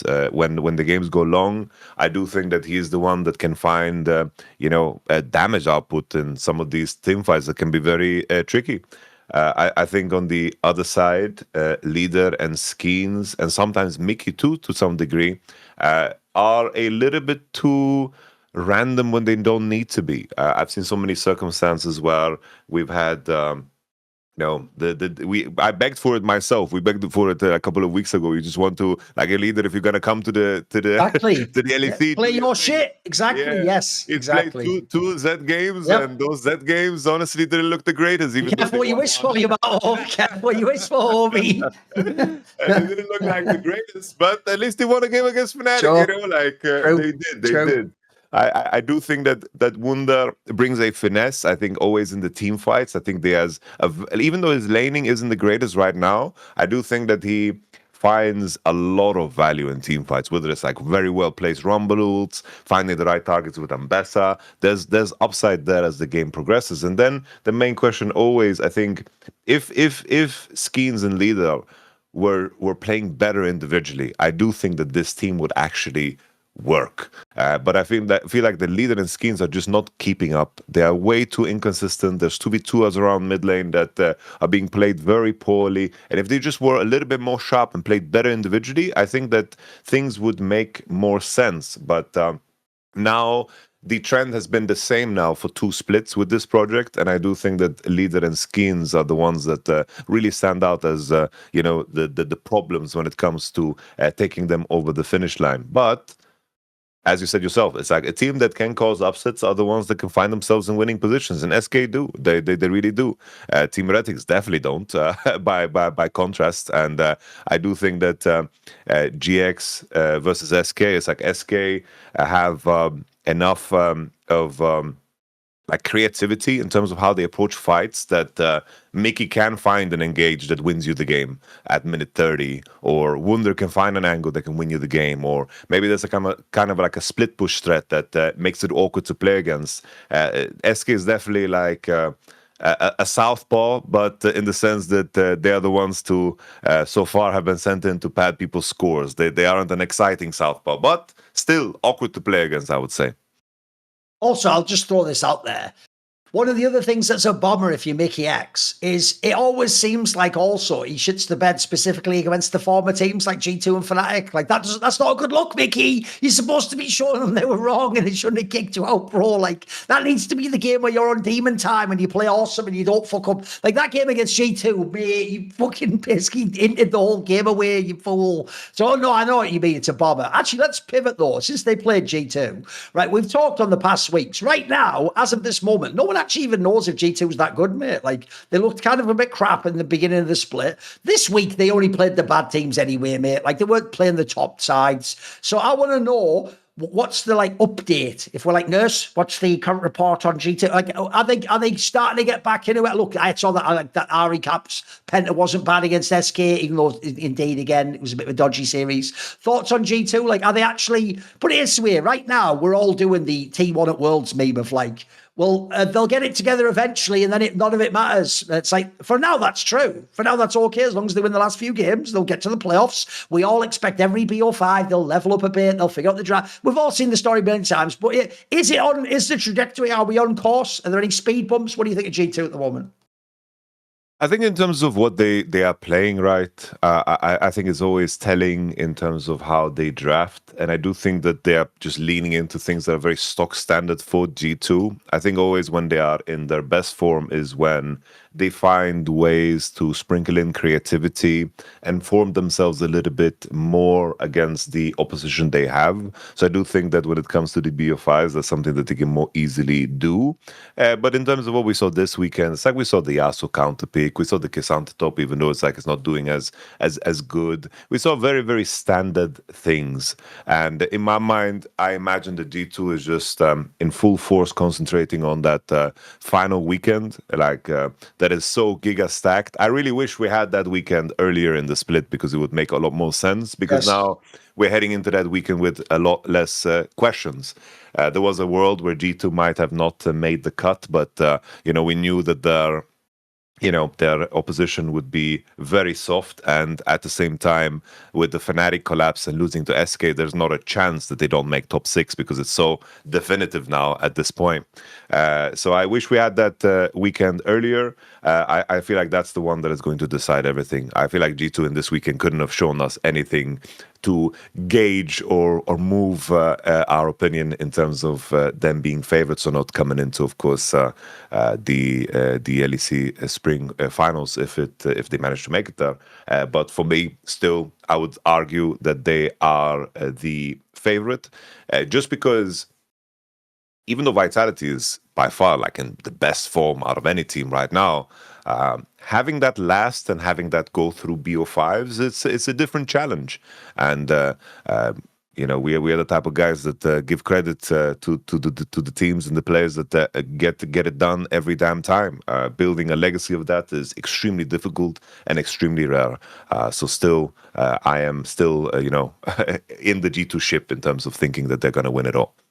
I have a philosophy that goes like this. If you are a team that the core of your team are champions and you're playing in the same competition, but a different iteration, like the next tournament that you're already the champions of, I don't actually care that much if you look like shit in the group stage games, as long as you win them and you make the playoffs. And what we just said earlier happens, which is you already have a track record of being better in playoffs and better in high stakes games. And you've already been a champion. So part of you, it's really, really, really hard. It's one of the reasons I glazed the shit out of Gen.G for those last few years of regular seasons. Is I think one of the hardest things in coaching and performance sports is to be able to play regular season games as if they were important and play 10 out of 10 level performance. I think that is so hard. Like, it's why if you ever notice when someone becomes a champion, they often are the best the first year they become the champion. Then in later years, you have one where they almost don't make the playoffs, but then somehow figure it out and win. You have the, like, if you think it was even the same with T1. Like the first year that T1 was actually making like the deep runs with this new lost, it was when they were the best. Ever since then, they've had super shaky, worse and worse and worse. Remember last year, they were just the bloody 4th seed. Like, they were getting worse seeds every year and then having to pull it out the fire at the last minute and do some Leon Edwards bullshit at Worlds and win the motherfucker. So I think if people look right now, if you only look at these two games, Shifters and SK, two bad teams in the league, bro, this would make me blackpill the shit out of it if I was a G2 fan. I'd be like, fuck, bro, we could have lost to both these teams. Like, Mickey X, he did us a favour because he was killing us the first game and then the second game he ran it down. You look at the Shifters series, bro, Broken Blade, is he secret? Is he fucking top esports honorary member? Look, he was trying to make the other team win the game. That was crazy work. He was fucking criminal. I know he was just being bad. I'm joking, obviously, but it was some nightmare fuel shit, Broken Blade. Remember, I'm supposed to believe you can beat Keen, homie, in a best of 5. Like, where's that guy? You never came back from first stand. Fuck Gen.G didn't come back. You never came back from first. Your soul still lives in first stand. You're trapped in a crystal there, motherfucker. So no, if I watch these two games, I'd be mad blackpill. But the key thing is this, Yamato. As long as they make the playoffs, remember last split even he showed it, they made it 7th and still won the league. Like, as long as they get 5th or 6th, who gives a shit? They're going to get it together in the playoffs. If anything, actually, Caps is still showing a few of the nice plays he showed from first. He's still in the game at least. Some of the others are having their issues. I'll give you that. But normally, here's the difference. If this was someone like KC who had these games, now I'd be really scared. G2's the only team I can trust will get their shit together, and they will. And all that matters is that they're winning these games. All that matters is that they're winning. When they get to the playoffs, it will be better. This isn't some indicative aspect of their form. I also think some of those players, it's the classic thing that we've always had. It's why actually international competitions, where then 2 weeks later you go back home and play, are always fraught, because sometimes it feels like you do have those hangover effects. Remember, we used to call it the MSI hangover back when we had the EU LCS. Like, it's kind of real. The first few weeks you are just worse, even though counterintuitively, you always think the opposite, don't you? You think, well, I've just beaten Gen.G. When I come back to LEC, I'm going to fucking put belt to ass. Like, no, actually, you're probably going to lose games to fucking GX or something. Like, that's just how league works. And if anything, the whole time GX has been hungry waiting for you to come back so they can beat you. Guess what? In that analogy, you're the Gen.G and they're the one up at underdog, like, oh, I'm winning. I can't believe this is awesome. So no, I don't think it's a problem. But here's the thing. I also have yet to see the G2 that wins the league yet. I haven't seen even a flash of that, mate. Like that's why that last week, because they also basically play most of their games on the last week and they had one game the week before. Mate, they better do what they do every time. They better cook that last week. If they come and they win like 2 out of 3 series, by the way, the obvious one would be, if you just beat KC, I'll probably give you big marks for that. Like, you've already lost to Vitality. We can't do anything about that one. But if you come and you beat a KC, you show good performances, then actually I'm with you, Yamato. You can, even though it's nuts, you can still be the favourite for the playoffs, because so far everyone else is still a question mark in the playoffs. We don't know how the rest of the other teams will play. And I think the main detail as well is if we compare it to, let's say, the other first-stand teams, I think if we compare them to just Gen.G, the main difference there is that G2 has gone the rougher path through a regular split and still won. Even as recently as the winter split. It's like us on Los Ratones, it's like I'm proud that we beat them, but on paper that's something that shouldn't happen, right? Of course. You know, in the end, I think that detail is also crucial. This is the team that has showcased that they are capable of bouncing back through rougher splits, and they've managed to shape up performance. And a key player in that, I remember last split was, of course, Broken Blade. It's like he had this issue with the meta, and he couldn't find his place. And then suddenly they play against Casey. He straps in, plays a good Gwen game.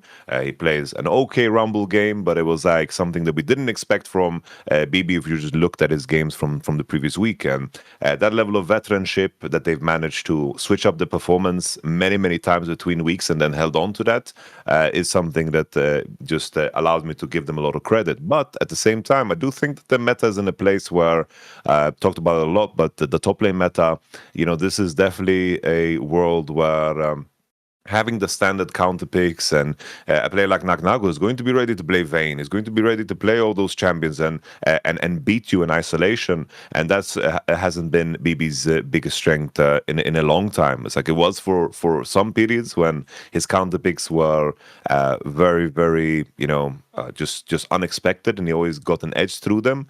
But we even saw when he tried to do that recently, like I remember the MSI last year, where he tried to do the Warwick and got solo killed by the Brazilian top laner, and of course, I believe Furia. Yeah. You know, it's just if this is where you're at, you know, you need to figure out a way to figure it out. So if there's a world where we go through playoffs and G2 don't make it, I do think it's going to be at the back of like Kana and Naknako just having more impact than Caps is able to have, and Skewmon not finding his peak form again, because we glazed Skewmon as hard as we did the previous split because of the opposition. Like he beat Yike, he beat Elioya, he beat these guys, and he did it convincingly. And that is something that is very respectful due to the fact that these other junglers are also really damn good at the game. And if he doesn't find that star form that allowed him and Caps to drag them over the finish line against KC when that series went to 5, then definitely there's a world where they don't make it all the way through. Right, what we'll do now is we'll transition and let's talk a bit about the LPL. But I thought a way we could intro it is, bro, if you pull up this Polymarket, that is what is going to be the winning region for Worlds. So it's obviously LCK, LPL, LEC, you know, the usual ones, right? At the moment, LCK is huge. They have 69% according to the traders at Polymarket. LPL is down at 23%. LEC themselves are just 6% and 1% for LCS, and then unsurprisingly, the others have fuck all, right? The reason why I thought this is interesting to talk specifically about the LPL as a way to frame this, Yamato, is I think the LPL number is way too low there. Like, holy moly, listen, traditionally, a bit like the whole narrative we just had about G2 and playoffs, traditionally you can assume whoever ends up being the best team or Faker's team from the LCK will be the favourite to win Worlds, or they will be the team that will do good. You know that there'll be at least one LCK team will be really hard to beat to win Worlds. But the numbers there, bro, remind me of different eras when LPL was shit. Like, I think if you look how good people like BLG are, people don't know BLG's only losing in that like online fucking EWC qualifier and having ropey games, like where it's BO3s and it's online. And online play, they still look awesome. They're the only team that hasn't been affected by first stand. Like, they not only dominated first stand, they looked great back home. They beat everyone basically. I'm low-key shocked because I feel like, even though I understand why people will always automatically default to LCK is a fucking mess. When we get to that section later, it's not a joke. I mean, I thought we were joking 2 weeks ago where we had to say KT was the best team. Right now, KT is the best Korean team. But that's not a good thing. Like, that's actually a sign that like Korea's not as strong as it once was. So I've got to say, for me, Yamato, just BLG alone makes that LPL crazy value. I think. Like, if I was picking as of this moment, I think I would say fuck it. I'd send it on LPL, mate, and see if it does it. Yeah, I think another piece of history that adds to this conversation a lot too is that the matchup LPL versus LCK, if the LPL wins, the LPL beats the LCK teams, especially if you remove T1 from that equation when it comes to the World Championship. Yep. And if there's ever a world now where T1 they may qualify. Yeah, it's possible, right? It's absolutely very possible. Yep. with the state of things, if we just try to Yes.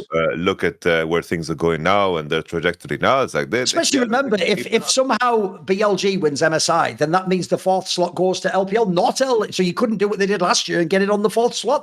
That could be big. This, I mean, we're going to talk about it later, but bro, LCK is crazy at the top right now. There's like 4 or 5 teams deep. It's nuts, isn't it?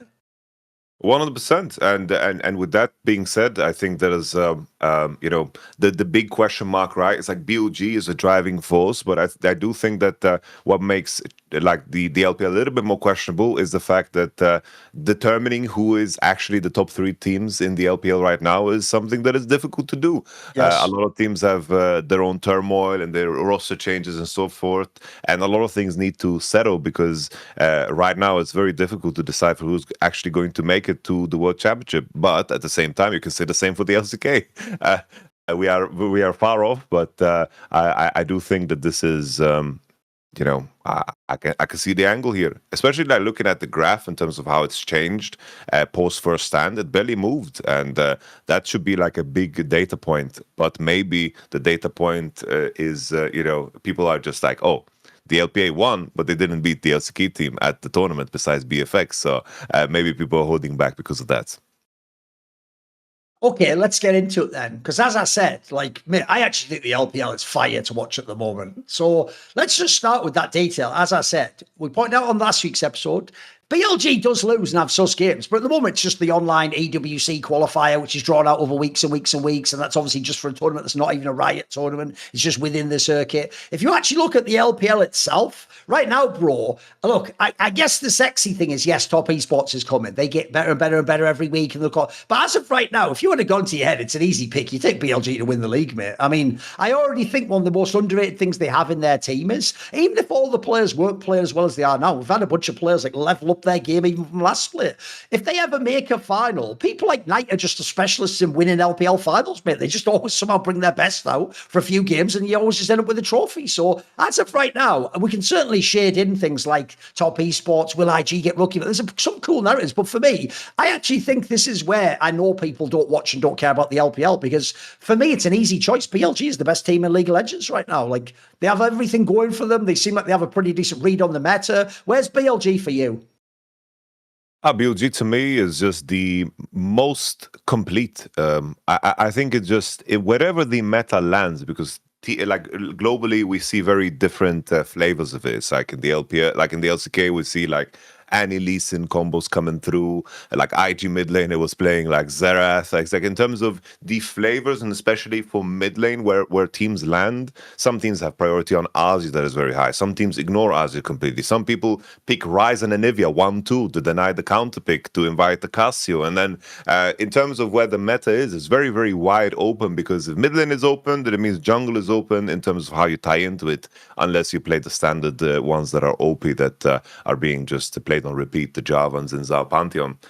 So in my mind, in terms of where that will land, I am so comfortable in trusting that BLG is always going to land well, because the players, in terms of what they can play, in terms of the champion pool, if suddenly is going to be a very bot lane heavy meta around hyper carries, and you need to do everything in your power to crash into bots, it's like, yeah, like I am ready to believe that Knight will roam into the bot lane and help out Viper together with Shun. If it's a 3v3 on mid lane, I know that BLG is going to be very sharp at that too. And if for some reason it's a carry top lane oriented meta, which it currently definitely is, then you know Bin is the guy to believe and trust in.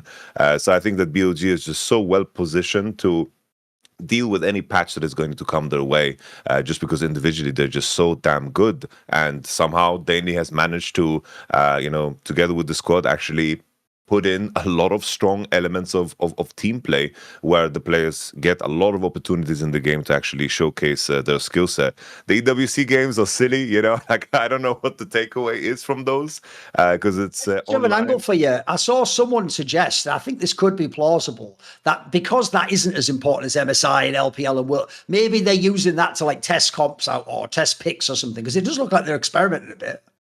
It definitely looks like scrim sets. The EWC, in terms of the qualification, just to loop everybody in, it's like still, if you are a top 2 LPL team, you're still going to make it to the EWC. This is just to kind of prepare for a world where, to just make a bigger, like, kind of throw a bigger net in terms of making sure that the teams come over, because the EWC is going to expand for this year, which is fun. But your point is obviously BLG, in theory, they're going to qualify for LPL anyway, we assume. So this is just like a practice for them, essentially. Yeah, it's basically a scrim day. Like that's how it comes across. It's a scrim day, and on the flip side, the other teams have a bigger incentive to, of course, swing hard in this, because it's an international and access to an international when maybe you're not going to have the opportunity to. So definitely you have to gauge how important it is to each team, and I think that's noticeable in how the games are being played. But if you isolate only the LPL games, I'm with you. BLG is looking super sharp, and the teams around them. What's so fun about the LPL always is it's hard to predict the playoffs, because the different teams have very different strengths. Like you mentioned Top Esports. Like Top Esports right now, if I look at how Tian and Cream play together, I'm like, damn, this is just a jungle mid duo that is just there to drag and carry games. It's like Cream, one of the few guys that can like pull off a really good Azir. Tian and Cream, the way they play together is good enough to beat anybody. But if they're in a game where suddenly they are not the central point and something else is the central point, let's say a game where IG can drive the game through bot lane. There's suddenly like Jashi and how Mako is playing. I'm loving that. That Top Esports IG series was really fun to watch. But I mentioned these details about these teams because it's like in terms of where the playoff meta will land them, that is where a lot of things will be decided, because I do think that these different strengths also highlight different weaknesses. So the development of the meta will definitely just determine so much in terms of where these teams will land. No, this is also why the LPL is, even for drama, the craziest league in League of Legends, because when they do their moves, people keep saying off-season, but technically, if you're using sports terminology, off-season should actually be like at the end of this year, before the next season begins. Technically, it's between the seasons or whatever, the season break between first split, second split, third split. When they do those ones, the LPL has the craziest transfers between those splits, bro. Like, as we're saying with this Top Esports one, remember, last split, guys, they had the guy who people think is a match fixer as the jungler, the Nayu guy, and then they had this Jacky guy who plays for IG. He was the fucking ADC. Now they've got Tian and Jacky Love, actual champions, world champions, MVP, like the best players ever from the LPL, basically. They can just walk back in. And look, Jacky Love took a little bit of time to get going. I'll tell you, he fucking cooked Viper in that fucking series. But I'll tell you what, Tian has not missed a motherfucking beat. This guy is one of the most frustratingly brilliant League of Legends players ever, Yamato. Because if you only watch Worlds, I totally understand why you think this guy's a bomb. You saw him win with FPX, and then you've seen a bunch of times, that 2021 one was criminal, you've seen a bunch of times where it's like he just shit the bed at Worlds, and you were like, well, this is supposed to be one of the best players. But you watch these series, mate, when he's playing now with the whole split off, he's on demon time as a jungler. This guy, there's just some, he actually, I don't use this term often, but he's one of those players I think has like genius style they play, bro. It's not even that he's just, he's not like a 10 out of 10 and all this. It's something about his like mind for the game. He's reading the code of the Matrix, motherfucker. He's crazy. And like, I do think that guy is one of the biggest game changers ever in fucking LPL, mate. Like, the difference between having him and the Nayu guy was a pretty good prospect, by the way. He was good, but it's night and day. Like, absolutely, this team now, the joke is, it's not anyone's legend. It's not fucking any other team out there. You can pick the real contender for BLG is Top Esports right now, mate. Like, so if you're a hater of them internationally, they're coming. It's Freddy Krueger. They're coming again to haunt your nightmares, but they are fucking coming. Because as of right now, yes, if I had to pick tomorrow, I'll pick BLG. The other team I'm picking is Top Esports, mate. Everything looks awesome right now. I'm loving just like just to follow up on the point, because I'm with you. It's like how he picks out like an angle to either come back into the game or win the game, whether it's like a brilliant tempo trap on the blue buff, or finding like a timing gank that either it lands or doesn't, but if it does, it's gonna win you the game. Like the montage that you can already create from the limited amount of games that Tian has played. I know. Just the split alone, it would be really good. Yeah, it'd be really good. And then it's also super nice to see that Cream, his leads are just so damn honest. It's like I don't want to go so far because BDD has managed to do that for such a long time, but it's like almost BDD-esque in terms of it's like, oh, Cream as a lead, that's going to be really good for the game. Yes. And that's not something that that veteranship was something that it was not something that we ever saw. Like it was either like blowout performances or like quiet games from Cream. But now he's like really, really damn consistent, and he's a very, very reliable win condition that everyone can just lean on him and invest resources into him, and it's going to be a positive. So Top Esports with that going on, I'm just waiting for when 369 we get the translated Weibo post. It's like 369 is now back to practicing with the team. He's feeling good again. When that announcement comes, it's going to be massive. And it's not that the rookie that has come in is necessarily bad. He's just very volatile in his play. But the stability of 369 and seeing him at his best, 369 is one of those players that it definitely makes my top 10 of top laners of all time for sure. So I am looking forward to that too, because things can only get better because Top Esports. I don't even know if they can get better, because I didn't expect the guys, the OGs, to come back and play this good, honestly. Yeah. No, that's also the other thing that's even crazy is like they actually, in theory, can get even better. So I'm looking for. Look, I will say the main problem you do have is it's not like it's a totally new Top Esports. If they go international and the following things happen. 369 loses to T1. Tian and Jackie love shit the bed. Cream can't find his better. Yeah, those are all the same narratives. Unfortunately, this is a rare example of a team where a lot of the check boxes that ruin the tournament for top, they are still there, and we'll never know until they get MSI or Worlds if they overcome it. But I tell you what, if you actually wanted to sell the idea it's possible, I'm with you, Yamato. This split is sort of convincing me, because especially the Cream angle, mate. He was a player. By the way, I'll even throw this out there because it ties to what I said at the beginning. You know, everyone was saying that stupid shit in the FlyQuest video about the idea, like, and if you're a fan of the co-streamer, you're not even a fan of the game. People literally became a fan of fucking OMG like 10 years after they were good because of Dom. You are aware of that, right? Like, the only reason people gave a fuck about Cream is because of Dom. He is the one who picked them as his like cool up-and-coming team. He hyped the shit out of them. The joke is only Cream ended up even being good. Aki and Shanji were fucking bombs. Like, fair enough to Shanji, he was sort of the Adam of LPL. He could make it work sometimes. The Aki guy, he is not my Aki, reference there to hip hop world. He can get the fuck out of the scene. You are not my brother. You're not even my friend, Passion Biceps. Whatever. The point is, though, Ori Cream was the good one. But if you remember the Cream back then, bro, he was like what I just said about SK Gaming. He was just the randiest player of all time. He had a crazy ceiling, but he fucking sent it every motherfucking time, bro. This guy just went for it. And then you look, that's why that player has had so many failures internationally, because he was this melee specialist, and then he would go international, he would have crazy hype on his shoulders, and he just wouldn't live up to it. You know what? If I was ever going to believe Yamato, he gets over that. It isn't just a serial choker as well. This is the year, because I'm with you. He has shown growth. He is a more responsible player. He's actually a player, like, I don't get scared now when I know all the resources get funneled into him, Like, I actually can now believe he can even, by the way, his champion pool has definitely been expanded. We talked about this last week. He's definitely taken like steps where he's not just doing it for the comp. He's actually good on some of these champions too. So, no, you know what? God damn it. I'm back in again. I'm on that fucking TES train. You know what? At this point in time, I'm just going to enjoy this. So if it all goes badly, I'll just turn into the Joker and laugh and make a video on Twitter or something, bro. But I'm in again. You know what? I thought I was out. I thought I'd never trust them again. I'd never let them break my heart. But what I've learned, Yamato, about life, this is a lesson, is even though you can have your heart broken, you also can't love as deeply unless you open your arms and let it come in as deeply into your being. And so you have to allow people, unfortunately, the potential to destroy you in order to complete you. So you know what, Tian? You've won me back over. You know what, Jackie Love?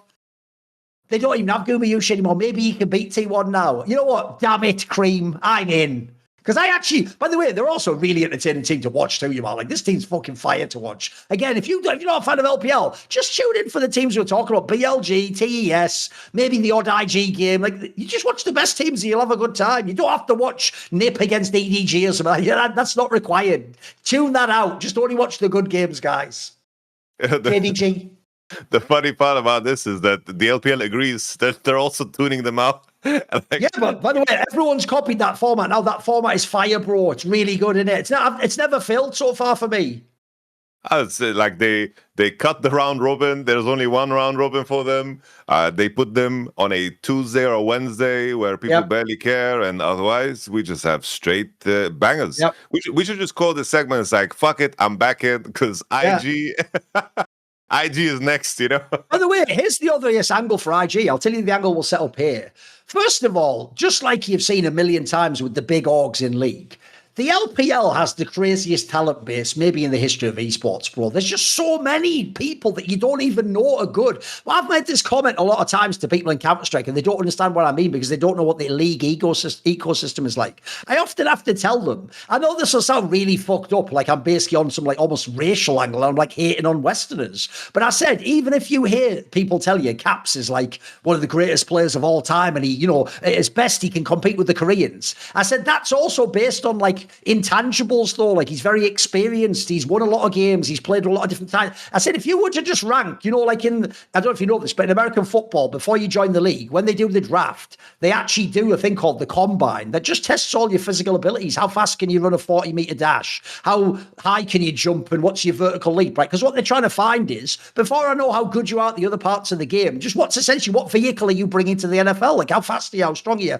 Right? If you were to do something like that in League, I have to tell people from Counter-Strike, I'm not joking, there's probably like 50 or 100 people I don't even know the name of in Korea who could beat Caps in some of those metrics. Like, they would be a demon in solo queue. If you just put them only at laning, maybe they'd win. If you put them only on a certain champion, maybe they'd be better. I said, actually, the weird thing is we have so much talent in these other regions, but the format of how you qualify for Worlds and the fact there's only 10 LCK teams and there's only so many, just means there's not as many opportunities. So I'm not even trolling when I say it. Like, this Renard guy for IG, bro, what was he doing sitting on a bench? Like, listen, I want Rookie to come back because I'm biased, and I do believe Rookie can have the intangibles and hit the heights. The Renard guy, if you could never have Rookie back, the Renard guy is still going to have a chance for real to get to Worlds, mate. Like, if he played for IG the whole time, like, they could fuck around and be third or fourth best team. That's very plausible. They sort of are right now. So this is another reason why the LPL is crazy, because when I initially saw Rookie still hasn't returned, and it's implied, I don't know, maybe he comes back in the playoffs, end of the split. Like, at the moment, it hasn't even been as big a downfall as you'd think, man. Like, they're still really good. The Red Hot guys had a bunch of carry games. He even had one just in the CWC thing against fucking Nightmare. He looked great.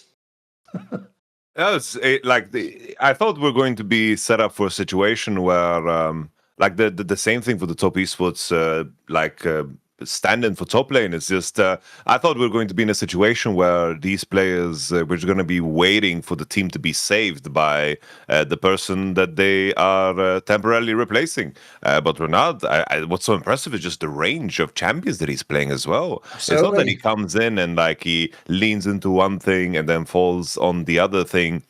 He actually, like, he played the mean Xerath. Like, sure, he lost the game there, but having the guts to just pull off a Xerath. Ballsy to pick it. Yeah, exactly. I love it. Like, I love it. He had like great Casio performances too, and he's been very stable. It's like, by comparison, it's like we've had situations like this where obviously. We've had players come in. We had the big one with Poby coming in for, of course, Faker, and you know he came in and he had nothing to offer. It's like obviously it was a lot of pressure and big shoes to fill, but you could see like that there was a massive gap, and in some senses they like to be the stand-in for Rookie on IG. That's a lot of damn pressure, and he's delivering in style. It's like when eventually when Rookie gets back, I'm with you. I'll be very happy. But then I'm gonna be sitting there. It's like I just want Renard to play. Like put him on a damn team. Like he needs to be playing. And to come out of a substitute position with that being the conversation around you, like that just means that everything you've done has been a massive success. I'm really liking the guy.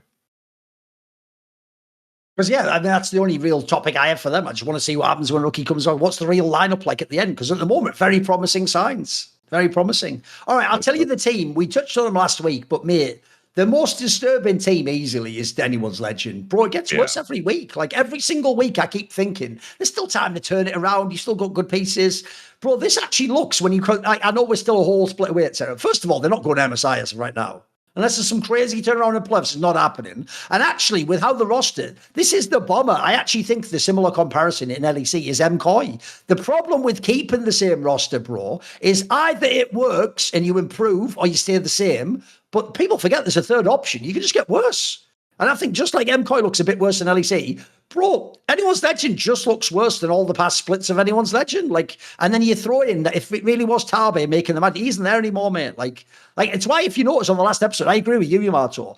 Being as a lot of teams aren't going to make the cynical move, although I think they should. After this split, they should be in that pool of people seeing, can we get the 1XN type people? You should be going for the upgrade. But if you can't, the other obvious upgrade is your coach. Like, something has to change, because these pieces, now they're at the point where these pieces look like they should be better than this, mate. Like, I keep watching these games being like, what uninspired losses these are. This isn't like we're just losing because of a Baron flip or something. We're just getting like outlaned, out fucking team fight. At this point, there's so few strengths for anyone's legend, mate. It's actually kind of bombing me out. It's also the difficulty that AL has is that, in contrast to like Top Esports, IG, BOG, these are the legacy organizations that consistently produce, of course, great results within the LPL, and they have attached themselves to, at the same time, the legacy players that also just produce those same results for those organizations. AL, their rise to, of course, success has been with Tabe, and then the, of course, acquisition of Tarzan.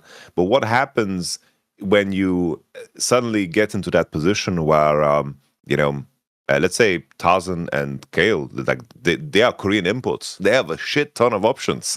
They have so many options. It's not only they can go back to the LCK and join a top team and improve it. They can also just they can go absolutely anywhere, even within the region. And when that happens, then what are you really left with? Like, I would lose all my excitement for AL, and that is the main concern. Is like, it's not only has this roster peaked, as the organization then peaked and will just fall into obscurity, because I don't know how you actually reproduce that. Looking at them as a team, it's very clear that a big problem is solo lane. It's like there's always, benefactors of people being in a very carry-oriented meta top lane. And there's also people that are going to lose out on that. And I do think Flandre is one of those guys. When I see him play Jace and just consistently die to ganks and just being a straight liability, or Shanks as well, not having that same level of flair, because I do think like Hope is doing fine. I think Tarzan looks very tired in his gameplay. You notice that. It's like I use the word tired because it describes it so well, because it's a player that can perform well and has done so when his teammates have performed bad, but then like slowly there's a sense of stagnation, that tiredness, in the sense that he's not getting the right feedback from his teammates. I can't blame Tarzan for that. It's like, if someone tells me Tarzan's not performing as good as he is, he's not 1v9ing every game for AL. It's like that's a very exhausting position to be in, and the meta will not always allow you to do that, and to expect that from any player really is damn difficult. It's as if like blaming Caps for all the series that G2 is losing currently. It just doesn't work like that. And in my mind, I worry not only for AL currently, but I worry for them in the future. But similar to what I said about IG being very strong in terms of how they lane around bot lane and make on way connecting, same way I mentioned about Top Esports and the mid jungle being a very strong point. The jungle and support is still going to be the saving grace, regardless of how you put it. Then, if there's for some reason a meta shift, or Shanks can play more supportive champions to connect with Tarzan, then suddenly this team can be very, very good. But in the chess game of what the meta is in the draft, forcing that is extremely difficult, and AL right now, as you said, they just seem to be stagnating more and more.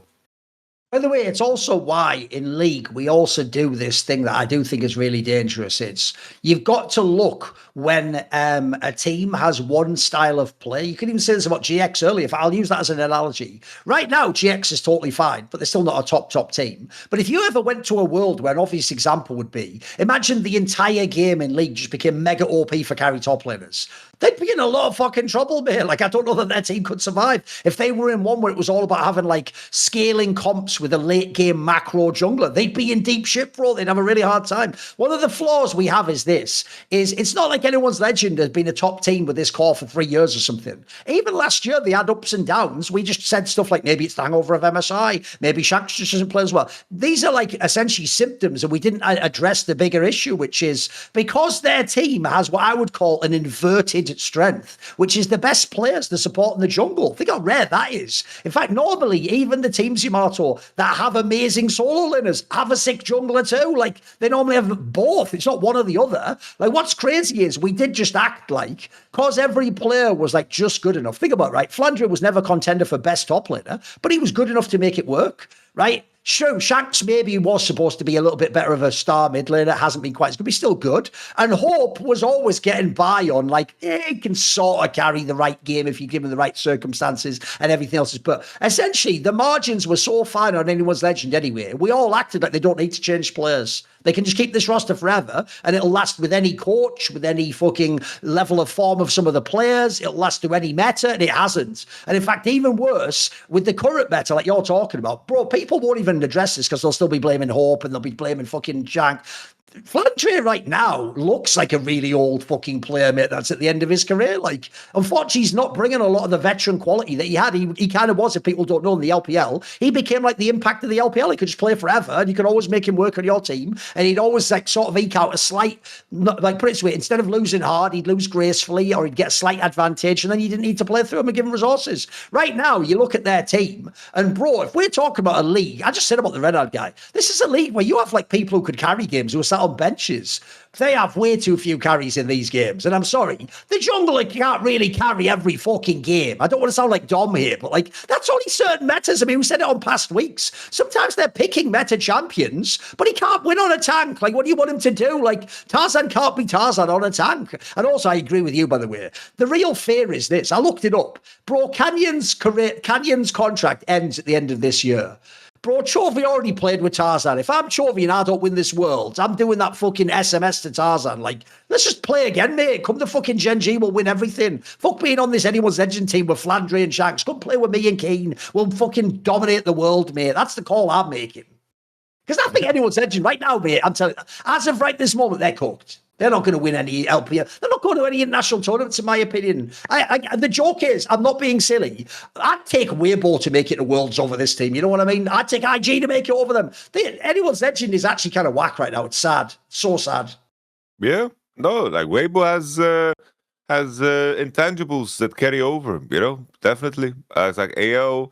I think you mentioning that it was up and down last year is very telling. Like just how meta reliant they've always been, and I think that the masterful thing about Tabe is always how well he hides the weaknesses of his players. He does that super well. He does that on JDG too, and he finds a way to lean into those things while. Being in like draft combat against the enemy coaches, trying to hold you back from that. And Taibo was always very good at establishing what the next layer would be through Fearless, and no one really kept up with AL when that was the case. But now we have a situation where they are very stiff and predictable, and I do think that teams tend to get so much value out of their players when they're under Tabe, and they are not reproducing the same thing now without them. It's crazy, like how much we reference Tabe, but we do it because we don't have ever a situation where it's so damn obvious that is the case. The impact of coaching is always unclear, but here it's just night and day. You can just follow the proof and see it if you have any eye test at all, really. You know what I think would be a really interesting thing, though? In the same way as we view a team and we don't just look at the star player, we don't just look at the company player, we look at it as a holistic entity. You have the coaching staff designing the game plan. You have those assistants bringing the little bits of detail, the little bits of data that you need to understand how to do something with it. You have not just the star player like the mid laner or the big brains ADC. There may be the content creator, they're the branding element of it. You have those people like the little top laner plugging away, doing that everyday work work, making more from less. You have those supportive elements of the jungler and the support, the way that they set people up, the way they play off each other. That's a bit like if you were to use Shopify to help you with your online commerce. Because guess what? I'm going to do something totally creative no one's ever done in esports. I'm going to relate the concept of Shopify to League of Legends teams, but it's going to work. See what I did there? Right, so here's what you do. So on the one hand, when you're making your own website, you want it to look beautiful, don't you? You want to paint a masterpiece. You want people to enjoy the aesthetic of watching it, a bit like you want your jungler to not just be in the game, not just be great. You want him to do something masterful. You want to see pathing that makes sense, that enables what you want to accomplish, that sets you up for success. Well, actually, they have loads of designs already that you can pick from. Wonderful templates. They all look really clean, modern design. It doesn't look like some old website from 20 years ago that's free. It's going to look like you hired some incredible designers who have giving you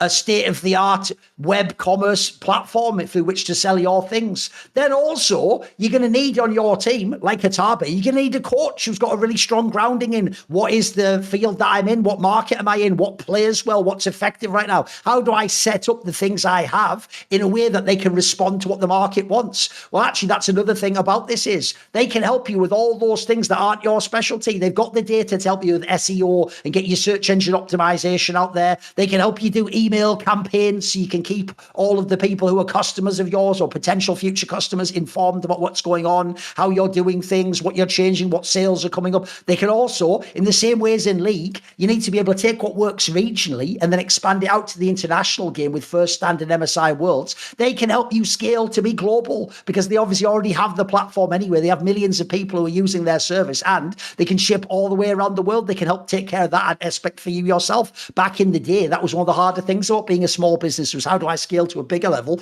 entering areas where I don't have partnerships and distribution. You've got it all on Shopify. Then you also have elements like you're going to want it to be possible. Same in your team, you need to go and do that review session where you figure out what exactly went wrong here or, oh, nice idea, but we didn't execute it right. The beauty is they also have 24/7 customer support. If you ever get stuck on something, you're not sure what you're doing, something's gone wrong, you can contact them anytime, night or day. They will respond to you. They will help you out. So if there's something happens at 4 a.m, you happen to be having a bad sleep and you check something's broken on your site or some campaign, you can contact them. You can actually get in contact and they can help you fix whatever the issue is. You can get it up and running ASAP. They understand the nature of the global market that we all exist within. And because people will already have used Shopify, we're all aware of this platform. We've all seen it before. There's a million different shops and outlets and big brands and small brands on there. Everyone knows about the iconic purple shop pay button that has all your details stored in it. So one of the other biggest things about online websites is any extra amount of clicks or fields you have to fill out reduce the likelihood that each person going to that page then fills it out and gets to the next page. If you already have a button where all your details are saved, that means as soon as the person finds your site and they find something they want to buy, a service or an item on the site, they just click that button. Next thing you know, you've got sales coming in. Ka-ching, that's Shopify. That's how it works. So sign up for your $1 per month trial today at shopify.com/summoning. Go to shopify.com/summoning. That's shopify.com/summoning. Ka-ching. Okay, let's go on now. I promised it earlier to the LCK because, bro, the suffering never ends. Every single time I feel like we're stabilizing, because let's just rewind a second. Let's give a bit of history here. In the history of League of Legends, the most stratified league ever is LCK/OGN Champions. One of the whole reasons why people look back with crazy nostalgia about the last season before the Korean Exodus, 2014, and is because that was one of the only times ever in Korean League of Legends that at the top end of the league, you genuinely had like 3 to 4, maybe even 1 or 2 more teams that were like really competitive. Like no one actually was certain at the time who would be the best teams, who would win, where would they go? All the stars were spread out. Most times, every other year from LCK, which is 2015 onwards, you tend to have the following. You have at most 3 teams could win the league. I'd say at most, bro. That's being generous. Usually it's 2. You have 2, maybe 3 teams could win the league. Then, next level of stratification, you have, say, 3 or 4 teams that can make the playoffs and compete for that spot. You know, maybe the last spot's called. Then you have the people who don't make the playoffs, and even they have two levels of stratification. You have the group that can do like the odd upset. They can pull out a game here, a game there. That used to be FlyQuest in past years, not this one. That used to be, who else would I pick for that one? Maybe that was even DRX once upon a time, if you go back a few years. Then at the bottom, you have the mean teams. You have what used to be Brion all the time. You have the ones that are just shit. Maybe in the modern day, it would be more like a DN Supers, although actually they've been not too bad now. Normally, you have these really obvious stratifications, like a lot of league player. Bro, this season, just the top end alone is crazy. I mean, I just said it earlier. On aggregate, I think you have to give it to KT. Overall, if I look at who's played the best, an average level of the whole split, KT wins. But this isn't like Gen.G being dominant the last few years. This isn't like if you went back in time and Rocks Tigers or T1 were the number one team. Those teams were like the best team, and you can easily do that thing of like, well, if you're the best in the LCK, you're the best in the world. Mate, when I watch BLG play and then I watch LCK, I'm like, wait a minute. If I think KT's the best Korean team, is KT the best team in the world? It's like, no, it can't be. Surely not. So even just the top end of the league, it's exciting, but I'm so lost, Yamato. Like, part of me's still waiting for, as we say in English, the other shoe to drop. I'm waiting for KT to just bomb a series and look shit. Hasn't happened so far. Meanwhile, every other team out there, every time they're about to stabilize, when HLE's about to stabilize, they lose the series to T1. When T1 looks like they got the shit to get, D Plus comes in. When D Plus is going, oh, it's long shim. Like, bro, what is going on? What's going on at the top of the LCK? I think LCK it's dead. It's been killed. The joke is the only time KT gets to rule the LCK is if the LCK is shit. I don't know. I didn't make the rules law. That's just the way it is. Go on, what do you think? Now that I think about it, it's so true. I'm thinking back to 2018 and when they dominated the regular season earlier. Yeah. Oh man, it's very, very true. Yeah, honestly, it's insanity. I'm trying to I'm trying to think if it's beyond the simplicity of like some crucial players just not performing, because I try, especially like isolating Gen.G and of course T1, because they are the ones really fucking things up here. I think they are the ones really, really messing up in terms of what the expectations were, and in terms of giving away wins, like T1 losing to D+, Gen.G losing to D+. Like that being in the conversation, I just look at these teams and you have some players that are playing well. Like I think, for example, Chovy's doing fine. I think Keria tried his absolute best in the Pike game, for example. But then I look at, for example, Canyon. His level of performance is just... we've seen him perform bad, but it's never been this bad. No. Owner as well, I think over the last years, he's been the stable one, but now I don't know what to expect anymore from him. Never wins the smite, and doesn't have the killer instinct when it comes to actually teamfight execution. Doran... Like, I remember the Doran before T1. Like, we've watched every single Doran, and a lot of people in the community are saying this is just Doran's return to form. No, this is worse than even then, because Doran, no matter how much you would dislike his level of play, he would destroy all those guys that were below him in the standings. He was a mega gatekeeper. Yes, yeah. Absolutely. Yes. His biggest flaw was that some of the mistakes that he would do are always, just so memorable, and he would never be good enough to beat, like, let's say, a Bin at an international. Yes. And he would just look bad after playing in isolation for the majority of his career. This is just horrible. Like, he's just getting farmed. He's just getting farmed, and top laners are being put in situations where they are borderline just, winning the game off of the advantage that they build, and that to me is the craziest aspect, because it's so easy to just point to a player. In the past, it would be like, oh, they're missing the coordination, they're missing, in terms of how they set things up. Maybe it would be like the draft. All those things are still in play, but usually the individual play would actually carry them against these teams, and maybe they would lose against an HLE or a KT in good form. But to lose to D+, that to me is crazy. What is going on with the LCK? Like, I would just summarize in one sentence. There's some key players really, really just underperforming on an individual level. I can't think of a reason more complicated than that. It's just astonishing. Some of this level from Doran, Canyon, and all these guys that I've mentioned. It's very strange. I'll even remind people, Thorin was such an effective gatekeeper, because I always tell people, everyone forgets how many championships the guy's won across Gen.G and Handball Life. He's won a gang of championships, more than you guys think at home, by the way. Like, you'd be shocked if you looked up the number of how many he's won. But also, remember, before Zeus really ascended, Thorin used to get Zeus every time in the playoffs too. He used to beat what looked like one of the most talented top lanes ever. By the way, 2 years ago, everyone was saying Zeus was the greatest top lane to ever play League of Legends. Thorin used to be his fucking daddy in the playoffs for a couple of years. No, I tell you what the series will start with. It is the aforementioned D+ beat T1 series. Because, mate, I can take losing to Gen.G. I could, by the way, they didn't lose to Handball Life, but I could have even handled them losing to Handball Life. They look a lot more improved, you know. KT actually looks like that roster sort of got its shit together on paper and is even a better roster than last year. The problem is this D+ one is a fucking killer for me, bro, because when I look at their team, they shouldn't be beating a T1. They should be like 4th or 5th. They should be a team that's like, you know, stratified. They can't do it. The idea that like KT can handle them, but T1 can't. This is such a crazy red flag. I'm also with you as well, by the way, because listen, I'm obviously biased as fuck. Pike for life, every role. But Carrier did his best on that game, bro. He was trying so hard to win that one. I can tell you, like, that was some Elo hell shit. Like, there are some players. It's crazy as well, because like Thorin at least historically got banged on. Mate, when someone like Ona has bad games, I'm like, what's wrong, mate? You're a stud.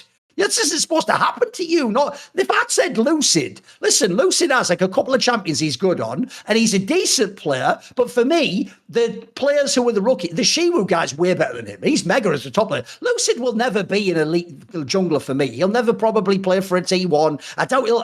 Look, if he goes to Worlds, he's going to go out and Swiss. He's not destined for some epic career. So, some of these results just beg a belief, Yamato. Like, I can't even give too much of the props to D+. A lot of it just makes me think like, I know this happened a lot of times, but this is from rocky times for T1, mate. Like, they're in a lot of trouble to go to MSI right now. For sure. Like we mentioned it earlier, it's like in terms of the LPL versus LCK conversations, like it's even hard to, we are far away from the World Championship, but with the level they're playing on, it's very hard to imagine even them qualifying to the World Championship. And I know people are going to say, it's like, oh, we've seen T1 underperform, we've seen them look bad, but this is like a new level and a longer period too. It's like, this is quite a long period already now with spring and also winter split, and then you had the long break, and if anything, post-winter split, things have actually gotten worse. Yes. That's the scary part for me. It's like that's a very, very fundamental difference in comparison to T1 underperforming during different segments in the past.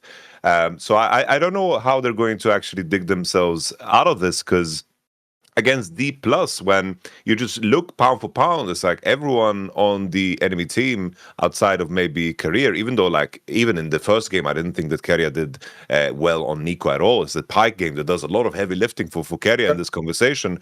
To walk away from a series and being like, okay, D+ individually outperformed you. It's like we've walked away from series like, oh, they drafted, they're not going to draft like that in the past. Again, they tried to do this team fight thing, and Asher got stolen, that's why they lost. It's like those conversations we've had in the past when our best of few was lost, but individually outperformed pretty much everywhere is crazy work. Because like Smash looked like a damn stud here. Siu, I don't know what's gotten into him, because suddenly the best to make it split on the two best top lane in the league is perfect, and Siu literally. Like, unironically, yes, agreed. What are we doing? Yeah. So I've never had that sentence come out of my mouth. It's like, oh, they are better, but individually better, because they beat them in the best of 5, right, in winter. But that was because like the draft prep was just so off, and the D+ managed to play like these controlled poke games. But I walk away from that not really thinking that individually T1 is so much worse, because Owner actually tried to pull them over the finish line. That's the one. That's the play that we know to keep the floor very high. But right now, T1 is not sending out any distress signals. Like there's no sign of life. There's no beat. There's nothing there. But yeah, I have to say right now, I have really worrying feelings about T1. I know we've got so much to go, still have the split, etc. They can still turn it around, but some of these are like massive red flags.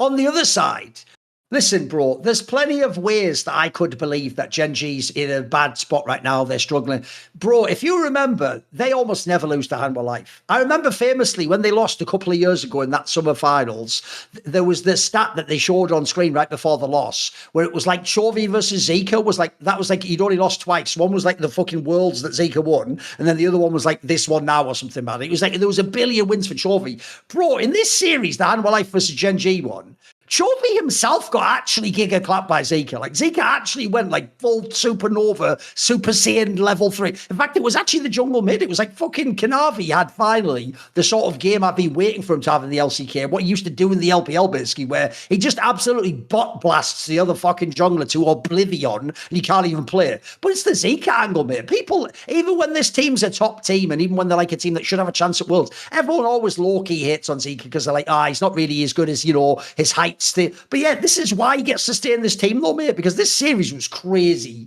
That might be the best he's ever played League, mate. He looked insane. Now I'm loving that the aftermath now of all the nerfs to the big champions, that everything is a little bit open. It's like if we're in a meta where Zeka has the balls to just blind pick Yone, bro, you know you're in a good meta for him. Yeah, it's like they went to he blind picked it. They banned Annie and Ari in the 4-5, and Chovy challenged them with the Akali, and that's a match that is good for the Akali. And Zeka is like this is his dojo, you know. You enter his dojo, you know. And that's supposed to be, you know, a matchup that is competitive. We believe in Chovy and his Akali, but that game, some of the team fight angles and the team fight stunts that he needed to pull, because there were moments where like the bot lane got caught out. Obviously, like Gumayushi Yunara isn't like his best champion, but there were moments where like team fights started like off of their ADC falling, and then they needed to find team fight angles in that specific pocket to come back, and the top side just delivered. Zeus, we've been praising all along. It's been better, hasn't he? Zeka's form has been fantastic. And to me, it was always the same thing with HLE. Is like the main thing that needs to change for this team is how Delight and Zeka perform, because everything will make sense when they do. And the fact that they come into game one and Delight gets to play Rel in a game one, the HLE stonks are just going through the roof. If anything, it's like you have a situation where Gumayushi and Kanavi are so specific in terms of when they are at their best. Gumayushi needs a support that can actually reliably find value when Gumayushi is in isolation, because this is what he does so massively. And if Delight can find impact to then play through Kanavi, and Kanavi just has backup on every angle that he goes for, then he's going to just break open games. But the issue is with Kanavi is that he's going to go for those angles with or without backups. Yep. You need to be there. But if you're there, that is just worth so much. And with Zeka performing as good as he is, this HLE roster is now beginning to make sense. And with the range support slowly being nerfed, the mid-meta also shifting away more from the Orianna and the Azir, even though they're still involved. It's just that they're getting banned. And then it kind of expands beyond that. HLE is just looking really damn good. The series was a statement. Because actually, that's the cool thing as well for me. When I say that line that I've said about many rosters on this show, even in just like a year and a half we've done it, which is there's those rosters you look at it's like I used to say about Fnatic last year. You look at the roster on paper every time they lose and you go, how? Look at the roster. Mate, that roster could be like the all-star of the fucking league. Like you should be running the league. I thought the same thing with Hanwha Life. Certainly you could look at certain players, like obviously they have some incredibly idiosyncratic players. Kanavi, Zika, fucking Gumayushi. These aren't just your standard jungle mid ADC. You don't just throw these guys in any team like you would fucking Viper or Tarzan or something. You need a special type of team, but you look at it on paper and you're like, mate, if this ever comes together, this isn't just a good team. This could be like a team that can win Worlds. Like this is a super team. Like it's not just on paper either. Like you could see that if you get the right champions, the right meta, the right synergies, these things start to work. Like that's even the first thing I thought when Kanavi joined the roster, bro. It's like, wait a minute. I think ZK himself can be a bit weird as a mid laner. But if you throw in someone like Kanavi and essentially just tell him, bro, just fight with him, just skirmish. Like you guys are going to get shit tons of ganks off. You're going to get so many kills. If you are playing, it happened in this series, if you're playing Aurora, enjoy. You're going to get a fuck ton of kills and items. It's going to be a really good game for you, Zika. So I do also love that actually they didn't make the mistake last split when it was so bad they came last players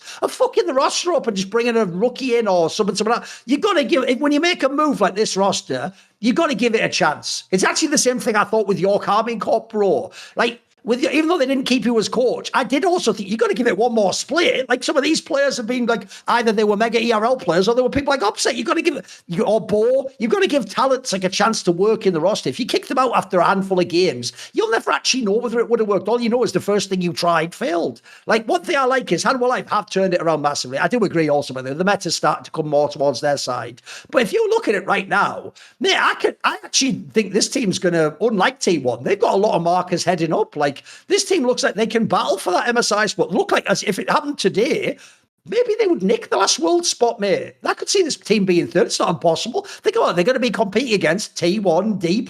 Like, that's totally doable. Yeah, maybe we imagine we're going to say KT and Gen.G are, in theory, going to be the best teams. They're right there outside of that. And as they've just shown it, they can beat Gen.G too. This is fucking big boy shit. This team's actually got something going for them, mate. This roster definitely... It's like they have players that in certain metas and certain tournaments have been like the best in their position.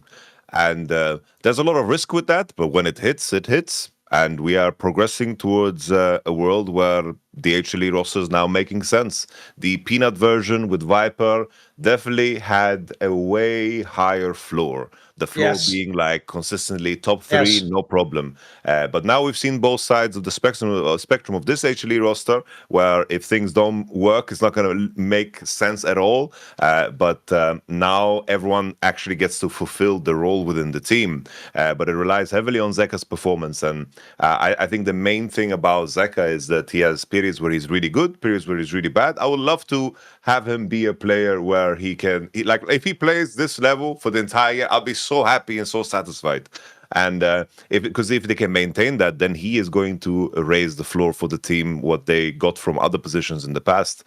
Because otherwise, you know, the danger was it's like, oh, you have Zeka and Gumiushi. It's like these are players that perform during specific segments in the year, and there would be question marks. Hanavi with the aggression, delight in certain matters. But now everything falling into place, and I hope they can continue build on that. And I think it relies heavily on Zeka just performing as he is, and delight having the confidence to just slam the rel, because it was. But I haven't seen a rel engage on people in forever. I've missed this champion. It just feels good to see it. You flashing and just going in, you know? It's like, I've been missing this. So thank you, Riot, for buffing that champion, nerfing some of the range supers. It's been good. By the way, I'll even expand that thing reference. So it's right. In every era of LCK, when it gets messy and there's loads of top teams, that's when the fucking chaos style rises of KT. Season 4, that was when it was supposed to be all the Samsung teams with their hegemony, and then out of nowhere, KT Arrows wins the split. What?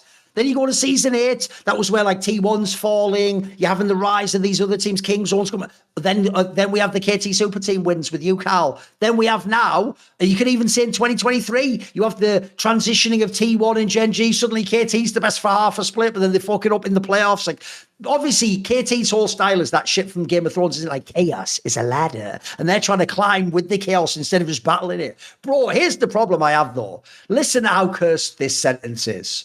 The only team that can still go undefeated in series play at LCK this split is KT Rolster. And you know what? It's not even implausible. The only 3 teams they haven't played is FearX, who they play next, KRX, or DRX basically, and then, they've got Hanwha Life. There's that one too. But they might actually do an undefeated round robin of this first one. True. We'll see on the next one. I imagine they're going to. Here's my problem, you know. I'm trying not to hate on them because actually, like I said on the past episodes, people do forget the names on the roster are better than last year. This isn't the same, like, who's that guy doing there? Like, it's more like, oh, okay, that person's got his game back together. You know, his form's improved. This person used to be all right, you know. But the other thing is, I keep watching them and I'm trying just to appreciate what they're doing. But part of me's scared that sooner or later they're going to have like one bad series and lose. Because at the moment, I have to say they're the best, bro. But does it continue is the question, Yamato. What is your feeling? Do KT stay on top? I think the main thing for me, I do think that aiming in terms of like regular split performances, he's had like some fantastic regular splits in his career. I do think that that's where he's at, especially like that D plus series. I think they was playing super well. He's had carry games and actually has participated in the BDD story, which is super cool. The main thing for me that I'm like worried about, because if anything, is just it's so hard for me to believe that Perfect is as good as he's playing. I know that sounds weird, but I don't believe he's as good as he's playing. I've seen far too much of the bad to believe that this is going to stick. And I don't want to be that person with pie on my face where I go into a series and like, oh, Perfect's going to be a reliable carry threat here. And then he's just going to be playing like he's done for the majority of his career and then be surprised. I never want to be that person. I need to see Perfect continue with KT, and KT needs to make top 2, and Perfect needs to do well, and then he needs to go internationally, and at MSI he needs to perform at the same level, and then come back in summer and be in the top group and have like a good series against Keen and Zeus. Like that's what I need. Like he is so much in debt when it comes to bad play that I can't believe until he's gone through that motion. So aiming and Perfect, these two guys, in terms of how they're going to convert in the playoffs, I think that's the one thing that worries me about KT and me being able to maybe go so far to have more conviction on HLE making it in the top 2 together with Gen.G.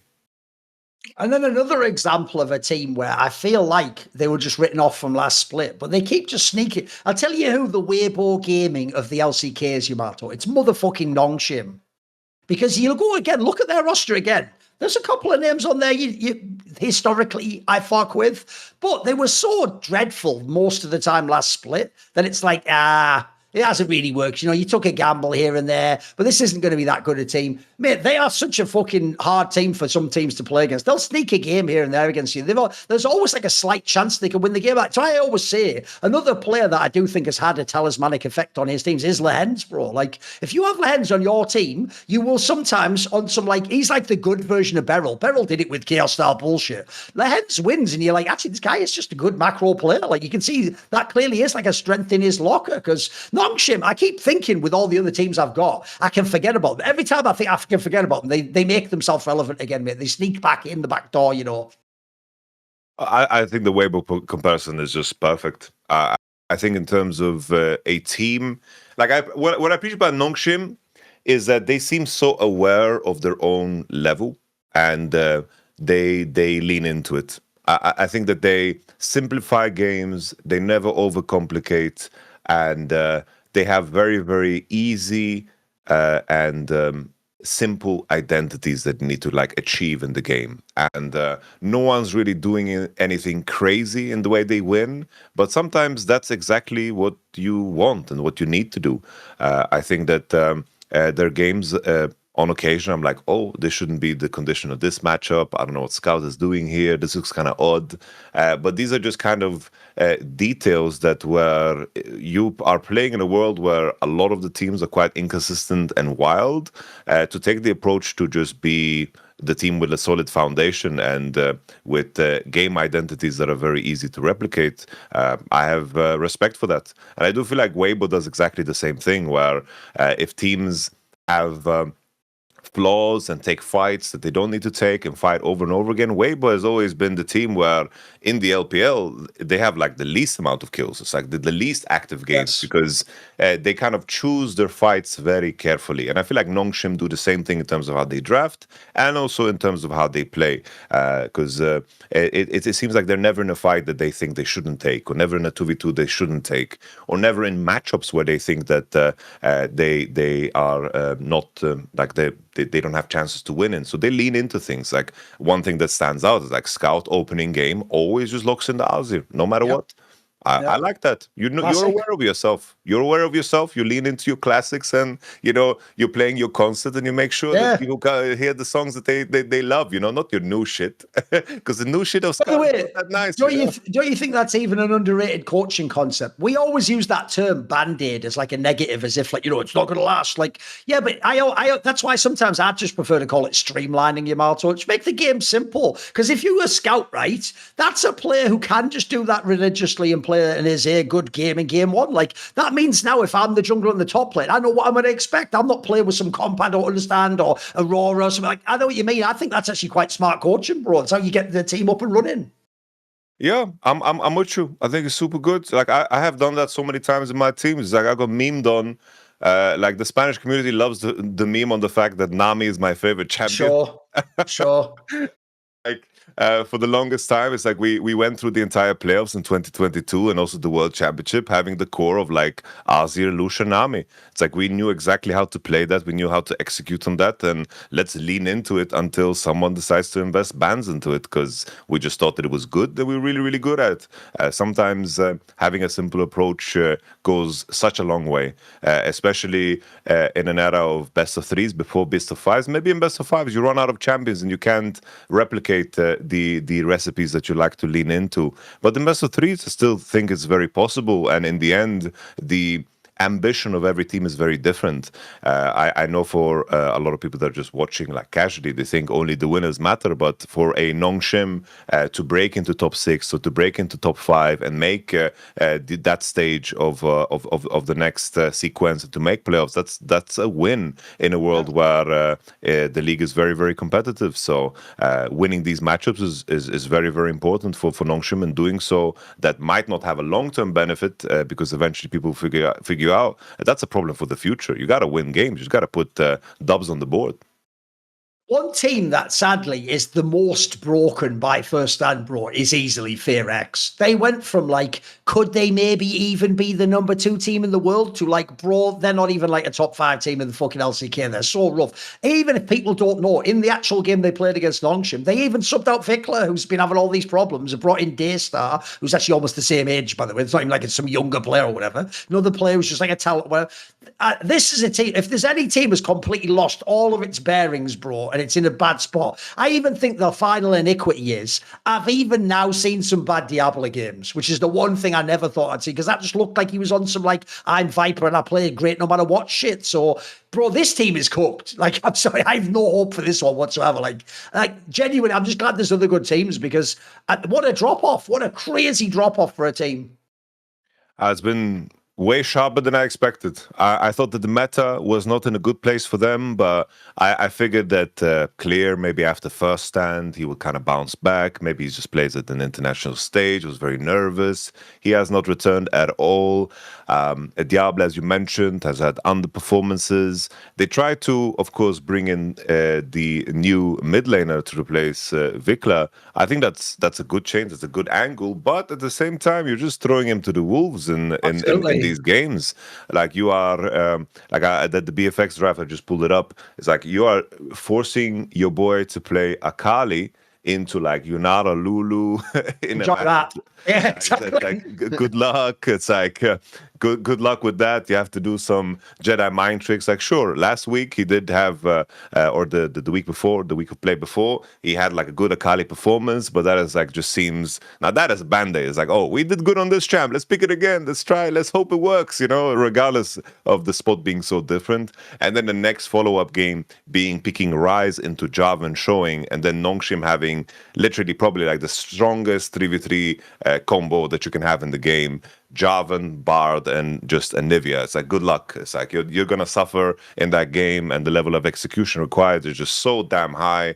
It's like BFX's arrogance, or not arrogance, but maybe lack of awareness rather, to be in the position they're in and then try to execute like a BFX, like a Rise, Lee Sin, Kalista, Renata draft, where a simple mistake can lose you the game. Like they just seem so out of touch with where they're at. So I think that BFX is like the downfall. I expected the downfall, but this has been like they are like limbo dancing with the devil.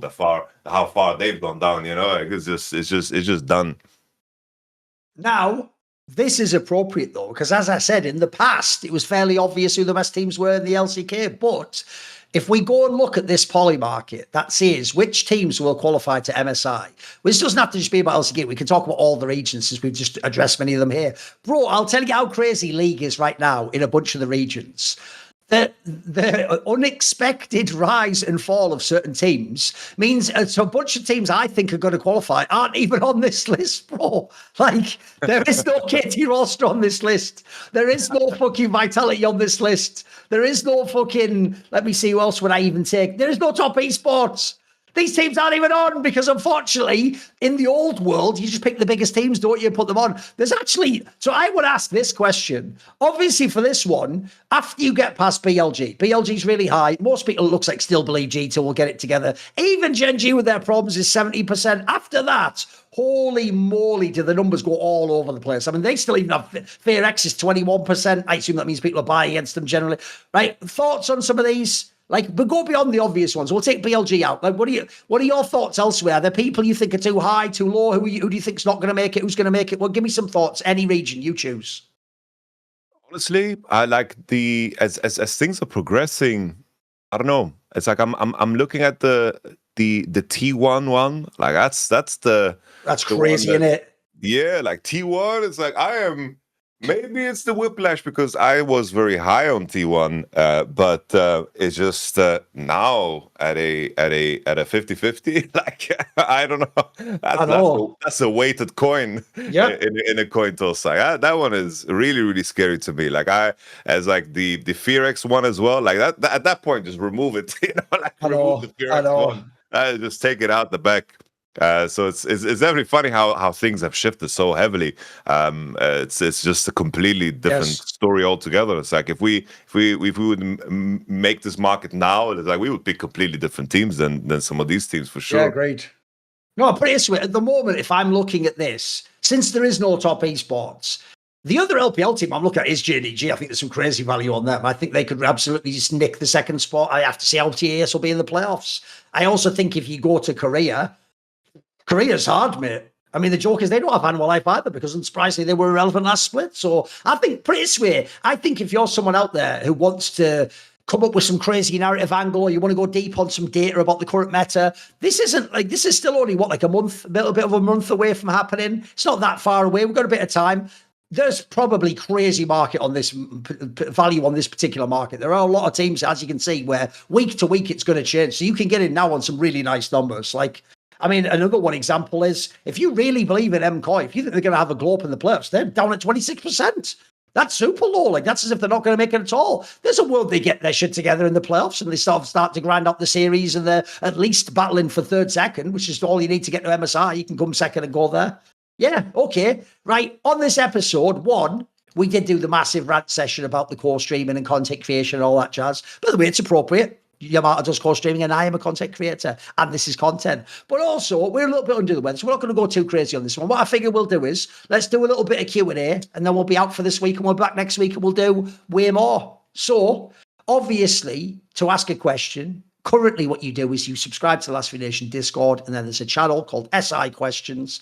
I will just ask whichever ones I find interesting. Sometimes I'll dip into past weeks as well, depending on how many we've got. Okay, here's a good one. Nadnerb says, do you think Gen.G are just slumping and will turn it around given that they've never had a regular season this bad?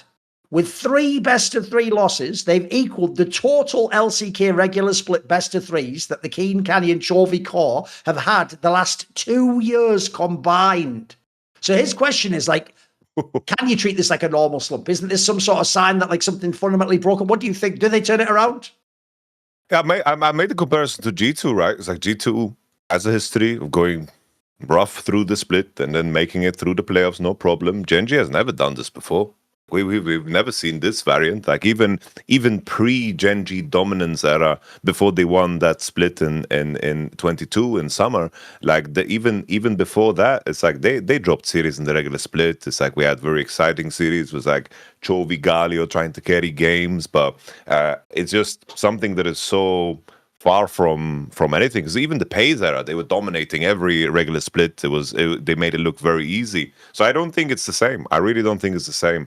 I do think that something is fundamentally breaking, but it's always the same thing with. If you run into a ceiling, a performance ceiling, then you have to break down all the good things that you do to actually get rid of the bad things that you do. I think in terms of how performance fluctuates, when teams reach their peaks, the peak of your performance and accumulation is your good and your bad things in the same box. And if you want to remove one good thing, you have to remove everything else too. It's kind of like, let's say someone in season wants to stop smoking. It's like in all, obviously that's a massive benefit to you and your health, and trying to remove a very negative vice from your life. But in the short term, maybe, you're going to have headaches, maybe you're going to be stressed, maybe you're going to experience things that are going to impact your output. Obviously, this is a very extreme example, but maybe that's what Gen.G is going through right now. But in that same process, when people try to break down after rising to their peaks, after they try to break down and then rebuilding, this is where a lot of teams kind of lose themselves. We saw it with AL, right? They're trying to break new ceilings. It's unsure how they will land, but I do think that something that you can always rely on is just player credibility. And still, individually, this team is really, really damn insane, so they can always choose to lean back on that. And I do think that individually these are players that can find form again. So I do think that they will rise up again and be a top team in the LCK almost no matter what. Will they be and return to that form of being like a team that goes into the World Championship as the most dominant looking team? Maybe that's not going to happen. I don't think that's certain. Will they be good? Yes. But will they be the best? For sure. Scary, not so sure. But it's where I actually think the person who's under the most pressure, this is just forgotten because we just look at the players, fucking Rio as a coach, bro. You inherited what on paper is like the ultimate fucking vehicle to win. It's essentially like this guy described here.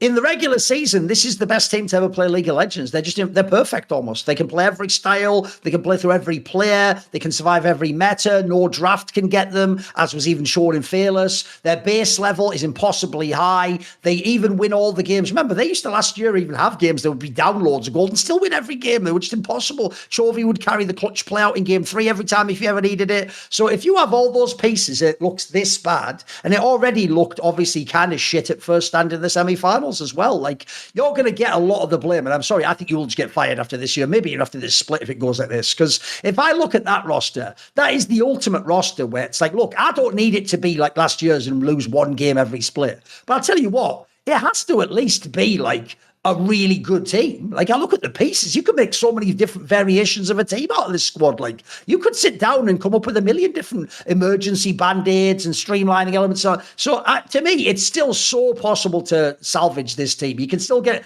the joke is, if you get it together, you just win MSI again. That's just possible. It's right there. If anything, think of the teams I'm talking about. Beyond BLG, who I do think looks insane, KT isn't some like, oh my God, they're the new top team that no one can fuck with. No, if Gen.G gets their shit together, they should be better than KT and BO5. So I think they do turn it around. Now, the question is, can they be as good as the past year's teams? It doesn't look like it at the moment. They've got bigger problems than that. I also do agree, by the way. I think that this Canyon topic, he's just got to hide it for the last couple of years because he had the best players around him and his team was never losing a game. He's already, every year he's been in this team, he's gradually gotten worse, in my opinion. And he's no longer the Canyon that you look at on paper. He's just like, put it this way, right now in the LCK, he's just like an average LCK jungler. If I took the nameplates off, no one would go crazy about this guy. He doesn't even hit that many of the mechanics players anymore, bro. That was his specialty. Like, if anything, people like Order cook Canyon for mechanics nowadays, bro. Like, they're on another level, mate. So, I don't know, Kanavi, like, so I also do think that there's some very real flaws here that are manifesting. And then lastly, I'll just throw this out there. The other reason why I think they will get better as well is I've also very, very rare I've ever seen Chovy have this many bad games, bro. Normally, his team can fail him, but he's famously the guy who can 1v9 the game and he just does what he can. Chovy will fix it. When you're as good as he is, I think that's the kind of guy who's practicing 1 billion hours. He's going to he'll get in like, I predict in like 3 weeks, he'll have a couple of those insane Chovy series where he 2-0 someone and you're like, he's back to his game. And no matter what you thought about Gen.G, that's a super team where they can all be great and they're all Hall of Fame, he is the most important player. Like, he is the player your style's defined on, your draft's defined on, your win potential's defined. So if he gets his level back to he's the best mid laner of the LCK, it will course correct, and at worst you'll be second and you'll go to MSI. I think it fixes itself. I'm not too worried about the Gen.G one. I am worried individually, but with the amount of time they've got and they're on about pieces, they're the ultimate team to be able to reconfigure themselves, in my opinion. Right. Okay, here's an interesting angle. It's a great question. Big Boy says, do you think Riot will use League Next, like the project term they're using for like when they're going to change League of Legends and upgrade the engine and stuff? Do you think they will use League Next as a new game release to somehow weasel their way out of franchising? So I know it comes a bit out of left field at the end there. He's wondering if you can say it's a new game, therefore the franchising won't apply to the... What do you think on that? It's an interesting angle. I do think that Riot will never go for the League 2 angle because I do think that they need to like honor the skins and everything that they've built up so far. But maybe like the naive angle would be to just like, oh, we want to move away from that skin system and then like give people another new reason to spend money. Maybe that could happen. Maybe it just seems to be that this would be such a big legal problem on so many fronts outside of just the league system. But I would be surprised if this is not a thought that has crossed the decision maker's mind in terms of trying to move away from franchising, because at least I'm in that park where franchising and the costs that are coming with it and the fact that they need to stay true to the agreement with the teams is definitely like a problem for them that they wish they could solve. That's how I imagine, at least. But I think this back alley angle, I think is too much. And the weird part about this League Next thing is like, we haven't gotten any updates on it. It's like we're supposed to, no updates at all. So I don't even know if it's happening at this point. It's like it's just kind of been swept under the rug. So I'm waiting for news, but I doubt that it would be used so sinister. I think it would just be, at the level of like FlyQuest releasing the video that they just did. It'd just be such a bad tone deaf move that would just kill all their credibility and also just bring so many legal problems too. No, I think the opposite of what this guy suggests. I think the whole point of League Next is to keep the whole franchising bullshit keep going and not have teams. Remember, the whole thing with LCS a couple of years ago was the idea they were offering teams, if you want, we'll just give you $6 million and just leave, and then we'll bring someone else in as a guest slot or whatever, So I think if they want all these teams that have invested, remember, some of the European ones bought their slots for like $30 million and shit like that. If you want to keep those guys on the hook, you can't. First of all, I think you would get lawsuited up the fucking arse to oblivion in Europe if you just said, lol, those for an old game and we're not running that game anymore. I think that would be considered like, I don't know, selling false advertising, some sort of con game at this point. Also, I think it's the opposite. I think you want the teams to believe, don't worry, we've got 10 more years to figure this out. I'll give everyone a quick example of what they actually did in Overwatch when they did the Overwatch League and it was seen that it was failing. Once it started failing, a lot of teams, if it had only been about Overwatch, would have said the same thing, like I want out, or I'm going to do a lawsuit, or I want to sell the team cheap quickly. So what they did at the time is Activision Blizzard, because remember, it's not just Blizzard, it's Activision Blizzard. They also obviously had Call of Duty. And so what they did is they did the Call of Duty League. And what they told them was, okay, Overwatch didn't work, but the same model in Call of Duty is going to be banging. And because Call of Duty had its own already like grassroots fan base, a lot of the orgs pivoted into Call of Duty. In fact, at the time, the angle I was even told, this didn't end up manifesting, was that people said like Call of Duty Mobile was going to pop off and then it'd be like Asia and you'd have millions more players and viewers. As far as I know, it didn't happen. But the point is, you sold them on the idea, it's actually called sunken cost fallacy, of you've already invested anywhere and you're here and you're stuck. So why not essentially just invest a little bit more to get that all back with our next venture, which is the same thing but better, and it's going to work like this. So to me, the whole point of League Next is to be like, look, all the depressing things we talk about now, it's always about how things were good 10 years ago, 5 years ago. If you imagine, whether it's true or not, Yamato, the reason why a new engine and a new look and a better graphics is it makes people dream that the game will get like it'll get a renewed social currency and it'll suddenly become like Fortnite for the kids and everyone will be playing it again and everyone will be, wow, I'm so back into League, like they hoped CS2 would compared to CSGO, for example, that the lick of new paint and the new features would be so exciting, everyone would run back to the game. So no, I don't, luckily, even though I see what he means, look, he's been well trained by this show to think very cynically about what people do in the industry and how they're just trying to fuck other people over. That part's good, but I don't think this is that applicable, unfortunately. Right, let me see. I don't know about this one. Someone asked. Need for Speedo says, would you agree that the LCK has the best observers in the scene? Apparently someone called Jonna Strong. I have no idea. And do you have any thoughts on the people who do this work, as in being the observer, and their specific skill set? Does LCK have the best observing for you? I like the LPL one, honestly, because there's a humor to it. Like where if somebody makes a mistake, there's a zoom in and there's a playfulness to it that you almost get the personality of the observer come through. I also think that the LEC one is quite strong. I don't have a specific preference because when it comes to these three leagues in particular, I do think that the level is got very, very high. But I can agree with the notion that a bad observer is way more noticeable than a good observer, because there's been Yes. moments where I watched and I'm like, I am just missing the whole game. I don't know what the hell is happening. I just missed that kill, missed that kill, missed that kill. And as I watch, I always look at the minimap because there's things that I want to see. And I'm kind of like looking at a minimap first and looking at the details of the game before, and then like hoping that the camera moves in that direction, because that's what I pay attention to first. And there's been moments where I've gone insane. I think there was like this 1 day or 2 day where Jonas Strong wasn't doing the observing work, and then it was just a mess.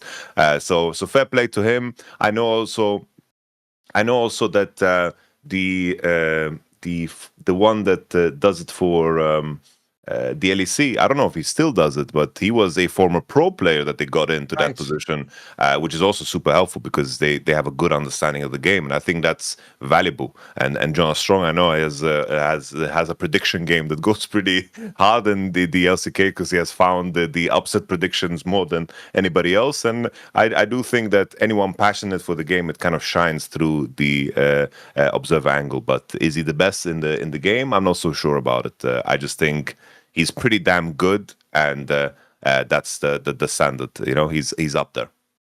I don't know the specific modern LCK observer, but I do think in history, LCK has had the best observing of any league. Like, if you remember, especially, I would say like 10 years ago when it was a lot more amateurish in the West. In the West, they really would have criminal things where they never used to use for many years, like split screen, for example, early on.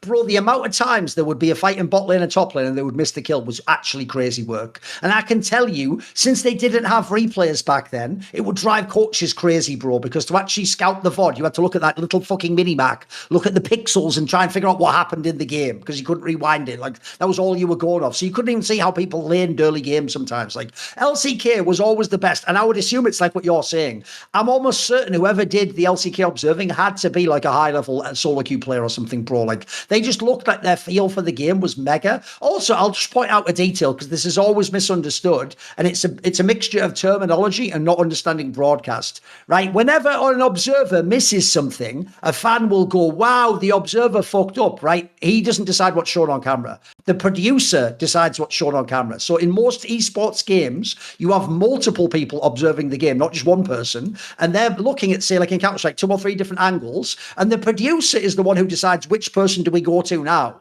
So it's usually actually the producer who missed something. He'll be the one like, right, camera 2, go on the bite of the Baron. But maybe that's when the person does like a crazy base race and you needed to check that guy. So that's just a little bit of terminology people missed. But I think historically, LCK has been excellent at that. And obviously, some of the production things they worked in, they don't even do it that much now. You remember a couple of years ago where they were doing that thing where they'd have a replay, like a fighting game of like fucking the characters doing a one-on-one. That shit was unbelievable, mate. Like some of those like almost like CGI augmented reality things were mind-blowing. Like we've never had anything like that in the West. We're just fucking watching team fights and going and doing shouting. Right, last question, because we're trying not to make this one a crazy episode. We're going to get out roughly 3 hours. World champion Pioshik. Think about this name and then think about this motherfucking question. So world champion Pioshik, Yamato, says the following question. Everyone loves to talk about player longevity, but who are some players that hard smurfed for only a season or 2 and then disappeared? So who are we thinking of? Someone who was insane, but then they just fucked off or they disappeared or faded out. Who are we thinking of? Who comes to mind when I say that? It's weird because it's like we had players like this in the early stages of like when I think of LCS, I think of someone like Quas, who just sure, yeah, Doma shed stories of this guy, you know. Yeah. How it, you know, went off the rails in the end, but like he was really damn good when he played. And Dom was always telling us like if this guy wanted to beat someone, he would beat someone. In Europe, we had like Extinct was just a player that was so damn good. Dope, yeah.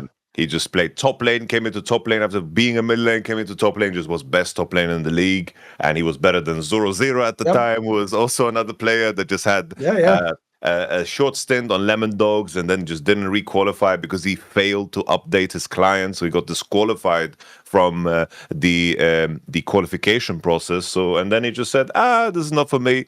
Puju is another one who was a sub for, of course, he subbed in for Reckless on Fanatics. Yes. Reckless wasn't old enough to play, and he had a fantastic year. And then he just said, this is not for me. I'm going to go studying, and that's it.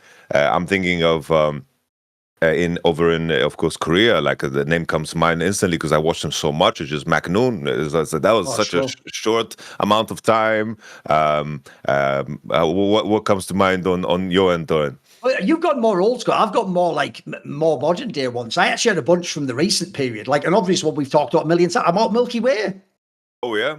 He had a split that looked like this is going to be like a generational player, mate. He's irrelevant now. He plays now, but he's just a fucking irrelevant player. Similarly, Victor's old partner in crime, Prince.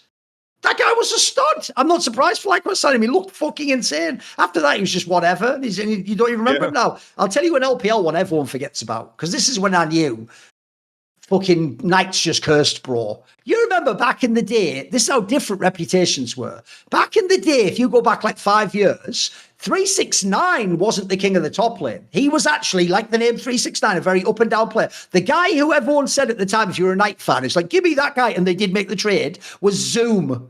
That guy was shit. They did the trade and he was terrible, and he just became irrelevant and he had to fuck off. I think that's when Wayward came in or something. Like, mate, the Zoom guy was for real. For 1 year, looked fucking amazing. He was an LPL champion. And then after that, it was like, does he even play league anymore? Is he a coach now? What is it? Who the fuck knows? Like, that fall off was crazy. And then the last one, it's just a famous one, it is true. The hardest thing about the career of Crown is in season 6, when they almost won Worlds, he was insane. He was really strong. In season 7, when they did win Worlds, they just made him play Malzahar because they didn't treat him like a real player. Like, he was, at the end, he was considered like a bomb and a liability. The year before that, he was like, had some of the craziest hands in league. He looked fucking insane. So I think those are some I'd put in the mix immediately, mate. They were like insane for a series season or a year. And then after that, it's like their careers are like, how's that possible to be that? The fall off's crazy. Right, that'll be it for this week. We'll be back next week. Let's see if there's any dramas, bro. We'll come back with some bullshit skit at the beginning. Don't worry about all that. So we'll see you on the next episode of Summoning Insight.